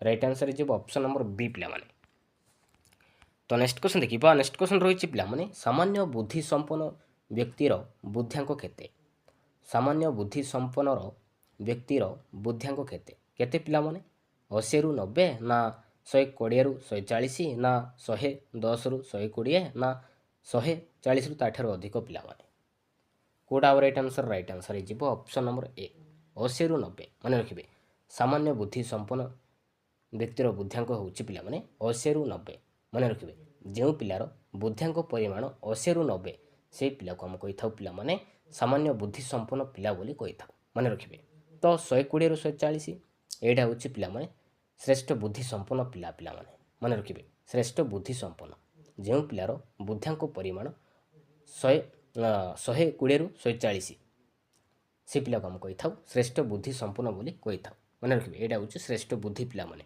ଆଉ 110ରୁ 120 ମନେ ରଖିବେ ଏଇଟା ହେଉଛି ପିଲାମାନେ ବେଶୀ ବୁଦ୍ଧି। ଯେଉଁ ପିଲାର ବୁଦ୍ଧିଙ୍କ ପରିମାଣ 110ରୁ 120 ସେଇ ପିଲାକୁ ଆମେ କହିଥାଉ ବେଶୀ ବୁଦ୍ଧି ସମ୍ପନ୍ନ ପିଲା କୁହାଯାଏ। ମନେ ରଖିବେ ତ 140ରୁ ତା'ଠାରୁ ଅଧିକ କିଭଳିଆ ବୁଦ୍ଧି କହିବା ପିଲାମାନେ? 140ରୁ ତା'ଠାରୁ ଅଧିକ ଏଇଟା ହେଉଛି ପିଲାମାନେ ଅସାଧାରଣ ବୁଦ୍ଧି ସମ୍ପନ୍ନ ପିଲା ବୋଲି କହିଥାଉ। ମନେ ରଖିବେ ଯେଉଁ ପିଲାର ବୁଦ୍ଧିଙ୍କ ପରିମାଣ 140ରୁ ତା'ଠାରୁ ଅଧିକ ସେଇ ପିଲାକୁ ଆମେ କହିଥାଉ ଅସାଧାରଣ ବୁଦ୍ଧି ବୋଲି କହିଥାଉ। ମନେ ରଖିବେ ତ ଏଇ ଚାରିଟି ଯାକ ଆପଣଙ୍କ ପାଇଁ ବହୁତ ହି ଇମ୍ପୋର୍ଟାଣ୍ଟ ରହୁଛି ପିଲାମାନେ। ମନେ ରଖିବେ ରାଇଟ୍ ଆନ୍ସର୍ ହେଇଯିବ ଅପସନ୍ ନମ୍ବର ଏ। ତ ନେକ୍ସଟ କ୍ୱେଶ୍ଚନ୍ ଦେଖିବା। ନେକ୍ସଟ କ୍ୱେଶ୍ଚନ୍ ରହିଛି ପିଲାମାନେ କ୍ରିକେଟ ଖେଳାଳି ବ୍ୟାଟ୍ ଉଠାଇଲେ ଦର୍ଶକମାନେ ମଧ୍ୟ ଅନୁରୂପ ହାତ ଉଠାଇଥାନ୍ତି। ତ ଏଇଟା ଗୋଟେ କେଉଁ ପ୍ରକାରର ଅନୁକରଣ ଅଟେ ପିଲାମାନେ? ସହାନୁଭୂତି ସୂଚକ ନା କ୍ରିୟାତ୍ମକ ନା ଅଜ୍ଞାତ ନା ଜ୍ଞାତ ପିଲାମାନେ? ଏଇଟା ହେଇଯିବ ପିଲାମାନେ କ୍ରିୟାତ୍ମକ ଅନୁକରଣ। ତ କ୍ରିୟାତ୍ମକ ଅନୁକରଣ କାହାକୁ କୁହାଯାଏ? ଜଣେ ବ୍ୟକ୍ତି ଦେଖାଯାଉଥିବା କ୍ରିୟାକୁ ଅନ୍ୟ ଜଣେ ବ୍ୟକ୍ତିର କ୍ରିୟାକୁ ପରିବର୍ତ୍ତନ କରିପାରିଲେ ତାକୁ ଆମେ କହିଥାଉ ପିଲାମାନେ କ୍ରିୟାତ୍ମକ ଅନୁକରଣ ବୋଲି କୁହାଯାଏ। ଯେମିତିକି ଏକ୍ଜାମ୍ପଲ୍ କ୍ରିକେଟ ଖେଳାଳି ବ୍ୟାଟ୍ ଉଠାଇଲେ ଦର୍ଶକମାନେ ମଧ୍ୟ ହାତ ଉଠାଇଥାନ୍ତି। ଜଣେ ତାଳି ମାରିଲେ ଅନ୍ୟମାନେ ମଧ୍ୟ ତାଳି ମାରନ୍ତି। ତାକୁ ଆମେ କହିଥାଉ କ୍ରିୟାତ୍ମକ ଅନୁକରଣ। ତ ରାଇଟ୍ ଆନ୍ସର୍ ହେଇଯିବ ଅପସନ୍ ନମ୍ବର ବି ପିଲାମାନେ। ତ ସହାନୁଭୂତି ସୂଚକ ଅନୁକରଣ କ'ଣ ପିଲାମାନେ? ସହାନୁଭୂତି ସୂଚକ ଅନୁକରଣ କ'ଣ? ମନେ ରଖିବେ ଅନ୍ୟ ଜଣେ ନୀରବ ରହିଲେ ଆମେ ନୀରବ ରହୁ, ଅନ୍ୟ ଜଣେ ହସିଲେ ଆମେ ହସୁ, ଅନ୍ୟ ଜଣେ ରାଗିଲେ ଆମେ ରାଗୁ। ତାକୁ ଆମେ କହିଥାଉ ସହାନୁଭୂତି ସୂଚକ ଅନୁକରଣ। ମନେ ରଖିବେ ତ ଅଜ୍ଞାତ ଅନୁକରଣ କ'ଣ ପିଲାମାନେ? ଅଜ୍ଞାତ ଅନୁକରଣ କ'ଣ? ନିଜ ଅଜାଣତରେ ଆମେ ଅନ୍ୟମାନଙ୍କୁ ଅନୁକରଣ କରିଥାଉ ତାକୁ ଆମେ କହିଥାଉ ପିଲାମାନେ ଅଜ୍ଞାତ ଅନୁକରଣ ବୋଲି କହିଥାଉ। ମନେ ରଖିବେ ଅଜ୍ଞାତ ଅନୁକରଣ ହେଉଛି ପିଲାମାନେ ନିଜ ଅଜାଣତରେ ଆମେ ଅନ୍ୟମାନଙ୍କୁ ଅନୁକରଣ କରିଥାଉ ତାକୁ ଆମେ କହିଥାଉ ପିଲାମାନେ ଅଜ୍ଞାତ ଅନୁକରଣ ବୋଲି କହିଥାଉ। ତ ଜ୍ଞାତ ଅନୁକରଣ କ'ଣ ପିଲାମାନେ? ଜାଣିଶୁଣି ଜଣେ ଅନ୍ୟ ଜଣଙ୍କର କାର୍ଯ୍ୟକଳାପକୁ ଅନୁକରଣ ନକଲ କଲେ ବା କପି କଲେ ତାକୁ ଆମେ କହିଥାଉ ପିଲାମାନେ ଜ୍ଞାତ ଅନୁକରଣ ବୋଲି କହିଥାଉ। ମନେ ରଖିବେ ମୋଷ୍ଟ ଇମ୍ପୋର୍ଟାଣ୍ଟ। ତ ରାଇଟ୍ ଆନ୍ସର୍ ହେଇଯିବ ଅପସନ୍ ନମ୍ବର ବି କ୍ରିୟାତ୍ମକ ଅନୁକରଣ ପିଲାମାନେ। ତ ନେକ୍ସଟ କ୍ୱେଶ୍ଚନ୍ ଦେଖିବା। କହେଲର କେଉଁ ଶିକ୍ଷଣର ପ୍ରବକ୍ତା ଅଟନ୍ତି? କହେଲର କେଉଁ ଶିକ୍ଷଣର ପ୍ରବକ୍ତା ଅଟନ୍ତି? ଅନ୍ତର୍ଦୃଷ୍ଟି ନା ସାପେକ୍ଷ ପ୍ରତିବର୍ତ୍ତ ନା ଅନୁବନ୍ଧ ନା ଅନୁକରଣ ପିଲାମାନେ? କୋଉଟା ହବ ରାଇଟ୍ ଆନ୍ସର୍? ରାଇଟ୍ ଆନ୍ସର୍ ହେଇଯିବ ପିଲାମାନେ ଅପସନ୍ ନମ୍ବର ଏ ଅନ୍ତର୍ଦୃଷ୍ଟି ପିଲାମାନେ। ମନେ ରଖିବେ କହେଲର ଅନ୍ତର୍ଦୃଷ୍ଟି ଶିକ୍ଷଣର ପ୍ରବକ୍ତା ଅଟନ୍ତି। ମନେ ରଖିବେ ତ ଅନ୍ତର୍ଦୃଷ୍ଟିକୁ 4 ଜଣ ବ୍ୟକ୍ତି ପ୍ରତିଷ୍ଠା କରିଥିଲେ ପିଲାମାନେ। କିଏ କିଏ? ମନେ ରଖିବେ କଫକା, କହେଲର, ଭେର୍ଦିମାର, ଲୁଇନ୍। ଏଇ 4 ଜଣ ବ୍ୟକ୍ତି ପ୍ରତିଷ୍ଠା କରିଥିଲେ ଅନ୍ତର୍ଦୃଷ୍ଟିକୁ। ମନେ ରଖିବେ ରାଇଟ୍ ଆନ୍ସର୍ ହେଇଯିବ ଅପସନ୍ ନମ୍ବର ଏ। ତ ନେକ୍ସଟ କ୍ୱେଶ୍ଚନ୍ ଦେଖିବା ପର୍ଯ୍ୟବେକ୍ଷଣ ଶିକ୍ଷାଦାନ କୌଶଳ କେଉଁ ସ୍ତରର ଶିକ୍ଷାର୍ଥୀମାନଙ୍କ ପାଇଁ ବିଶେଷ ଉପଯୋଗୀ? ପର୍ଯ୍ୟବେକ୍ଷଣ ଶିକ୍ଷାଦାନ କୌଶଳ କେଉଁ ସ୍ତରର ଶିକ୍ଷାର୍ଥୀମାନଙ୍କ ପାଇଁ ବିଶେଷ ଉପଯୋଗୀ? ପ୍ରାକ୍-ପ୍ରାଥମିକ ନା ଉଚ୍ଚ ପ୍ରାଥମିକ ନା ମାଧ୍ୟମିକ ପିଲାମାନେ? କୋଉଟା ହବ ରାଇଟ୍ ଆନ୍ସର୍? ରାଇଟ୍ ଆନ୍ସର୍ ହେଇଯିବ ପିଲାମାନେ ଅପସନ୍ ନମ୍ବର ଏ ପ୍ରାକ୍-ପ୍ରାଥମିକ। ମନେ ରଖିବେ ପର୍ଯ୍ୟବେକ୍ଷଣ ଶିକ୍ଷାଦାନ କୌଶଳ ପ୍ରାକ୍-ପ୍ରାଥମିକ ସ୍ତରର ଶିକ୍ଷାର୍ଥୀମାନଙ୍କ ପାଇଁ ବିଶେଷ ଉପଯୋଗୀ ହୋଇଥାଏ। ମନେ ରଖିବେ ରାଇଟ୍ ଆନ୍ସର୍ ହେଇଯିବ ଅପସନ୍ ନମ୍ବର ଏ। ତ ନେକ୍ସଟ କ୍ୱେଶ୍ଚନ୍ ରହିଛି କେଉଁଟି ପାରଦର୍ଶିତା ଶିକ୍ଷଣକୁ ପ୍ରଭାବିତ କରୁଥିବା ଉପାଦାନ ନୁହେଁ?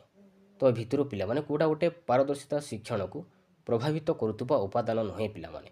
ଶିକ୍ଷାର୍ଥୀର ସାମର୍ଥ୍ୟ ନା ଶିକ୍ଷାର୍ଥୀର ଧୈର୍ଯ୍ୟ ନା ସବୁ ପିଲାଙ୍କୁ ଏକ ପ୍ରକାର ଶିକ୍ଷାଦାନ ନା ଶିକ୍ଷଣ ପାଇଁ ମିଳୁଥିବା ସମୟ ପିଲାମାନେ?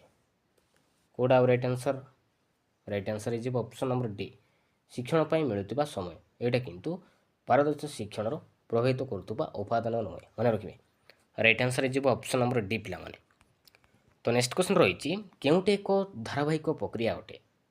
ତ 4ଟି ଅପସନ୍ ଦେଇଛି ପିଲାମାନେ ତ ଭିତରୁ କୋଉଟା ଗୋଟେ ଧାରାବାହିକ ପ୍ରକ୍ରିୟା ଅଟେ? ବୃଦ୍ଧି ନା ବିକାଶ ନା ଚିନ୍ତନ ନା ସ୍ମରଣ ପିଲାମାନେ? ମନେ ରଖିବେ ବିକାଶ ପିଲାମାନେ। ବିକାଶ ହେଉଛି ଗୋଟେ ଧାରାବାହିକ ପ୍ରକ୍ରିୟା ଅଟେ। ମନେ ରଖିବେ ରାଇଟ୍ ଆନ୍ସର୍ ହେଇଯିବ ଅପସନ୍ ନମ୍ବର ବି। तो नेक्स्ट क्वेश्चन रही केउं समय को कैशोर अवस्था कहुए। तो चारिटे ऑप्शन देती पिलामाने। तो केउं समय को कैशोर अवस्था बोली कहवा पिलामाने 13 ରୁ 18 वर्ष को ना 6 ରୁ 12 वर्ष को ना 18 ରୁ 40 वर्ष को ना 2 ରୁ 6 वर्ष को कौटा आवर राइट आंसर पिलामाने मन रखिए 13 ରୁ 18 वर्ष मन रखिए 12 ରୁ 19 वर्ष बा 13 ରୁ 18 वर्ष को आम कही था पिलामाने कैशोर अवस्था बोली कही था।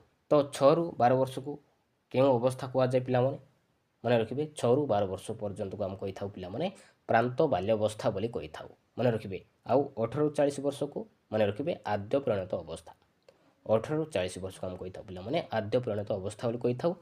आउ 2 ରୁ 6 वर्ष को आम कही था पिलामाने आद्य बाल्यवस्था बोली कही था। मोस्ट इंपोर्टेंट पिलामाने। तो राइट आंसर है ऑप्शन नंबर ए। तो नेक्स्ट क्वेश्चन देखिबा कौन सी नूतन जिनिस देखिले आद्य बाल्यवस्था क्यों बेग प्रकाश पाए पिलामाने कौन सी नूतन जिनिस देखिले आद्य बाल्यवस्था क्यों आवेग प्रकाश पाए पिलामाने भय ना विरक्ति ना क्रोध ना कौतूहल पिलामाने कौड़ा राइट आंसर हो पिलामाने ऑप्शन नंबर डी कौतूहल मन रखिए कौन सी नूतन जिनिस देखिले आद्य बाल्यवस्था कौतूहल आवेगटी प्रकाश पाई थाए मन रखिए राइट आंसर हो ऑप्शन नंबर डी पिलामाने। तो नेक्स्ट क्वेश्चन देखिबा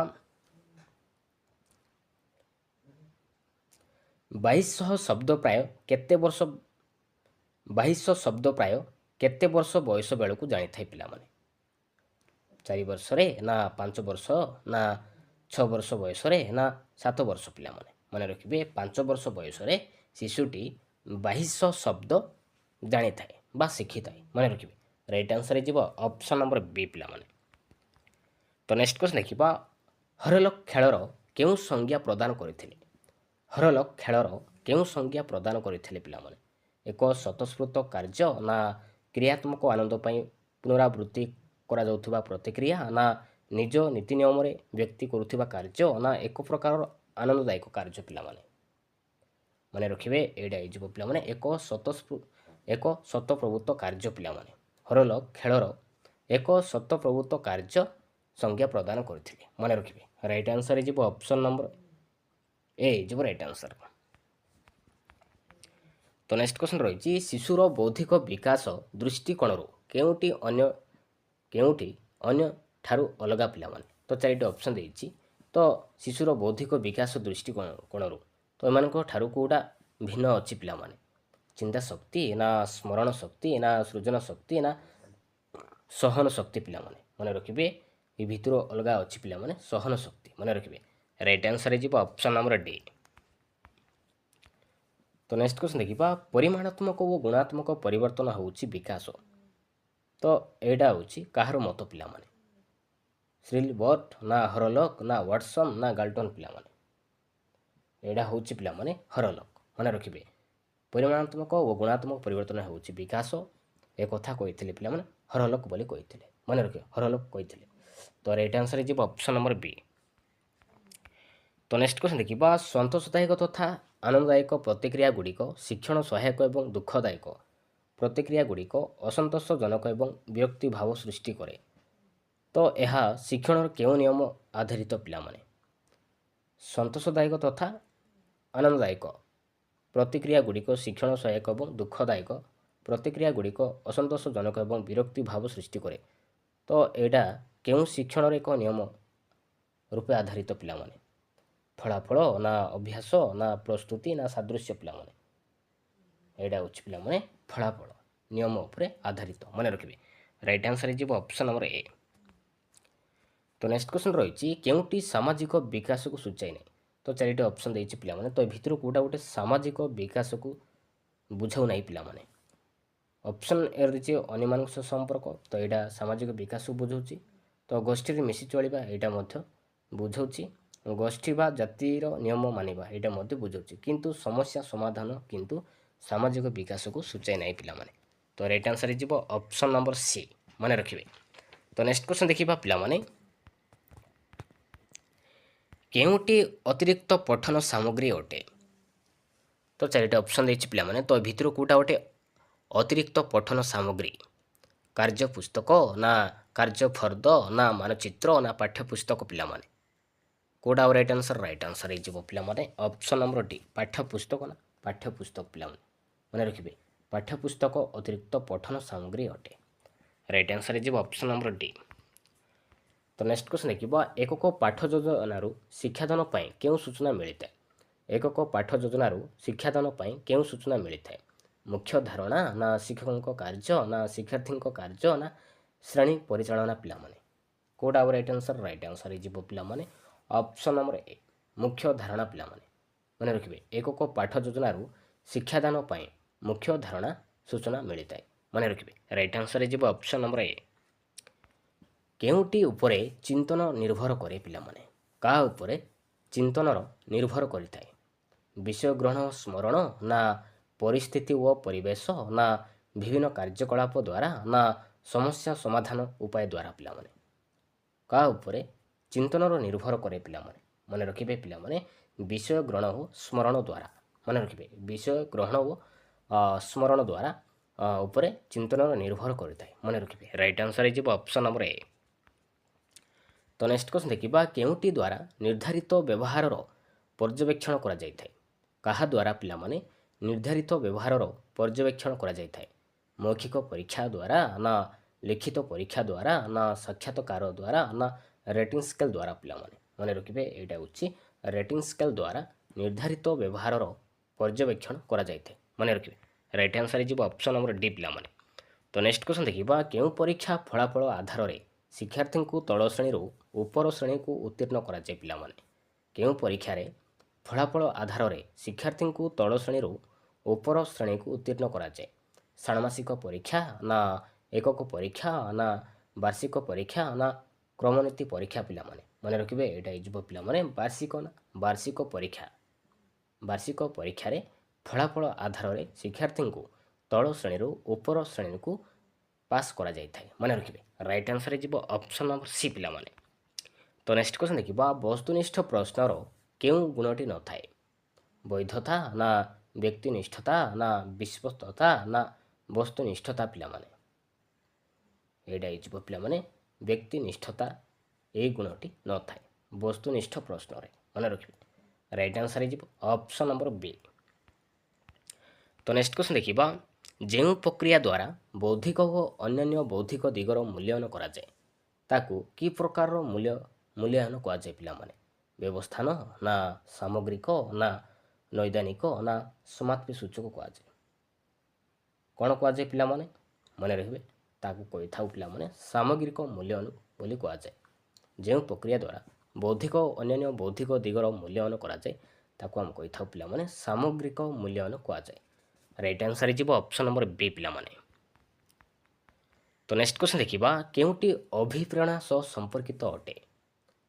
ତ ଏ ଭିତରୁ ପିଲାମାନେ କେଉଁଟା ଗୋଟେ ଅଭିପ୍ରେରଣାର ସହ ସମ୍ପର୍କ ଅଟେ ପିଲାମାନେ? କାର୍ଯ୍ୟ କରିବା ପାଇଁ ତତ୍ପର କରେ ନା ଚିନ୍ତନ ଶକ୍ତିର ବିକାଶ ଘଟେ ନା ସମସ୍ୟାର ସମାଧାନ କରେ ନା ସ୍ମରଣ ଶକ୍ତିର ବିକାଶ ଘଟେ ପିଲାମାନେ କେଉଁଟା ଆଉ ରାଇଟ୍ ଆନ୍ସର? ମନେ ରଖିବେ ରାଇଟ୍ ଆନ୍ସର ହେଇଯିବ ଅପସନ୍ ନମ୍ବର ଏ ପିଲାମାନେ କାର୍ଯ୍ୟ କରିବା ପାଇଁ ତତ୍ପର କରେ।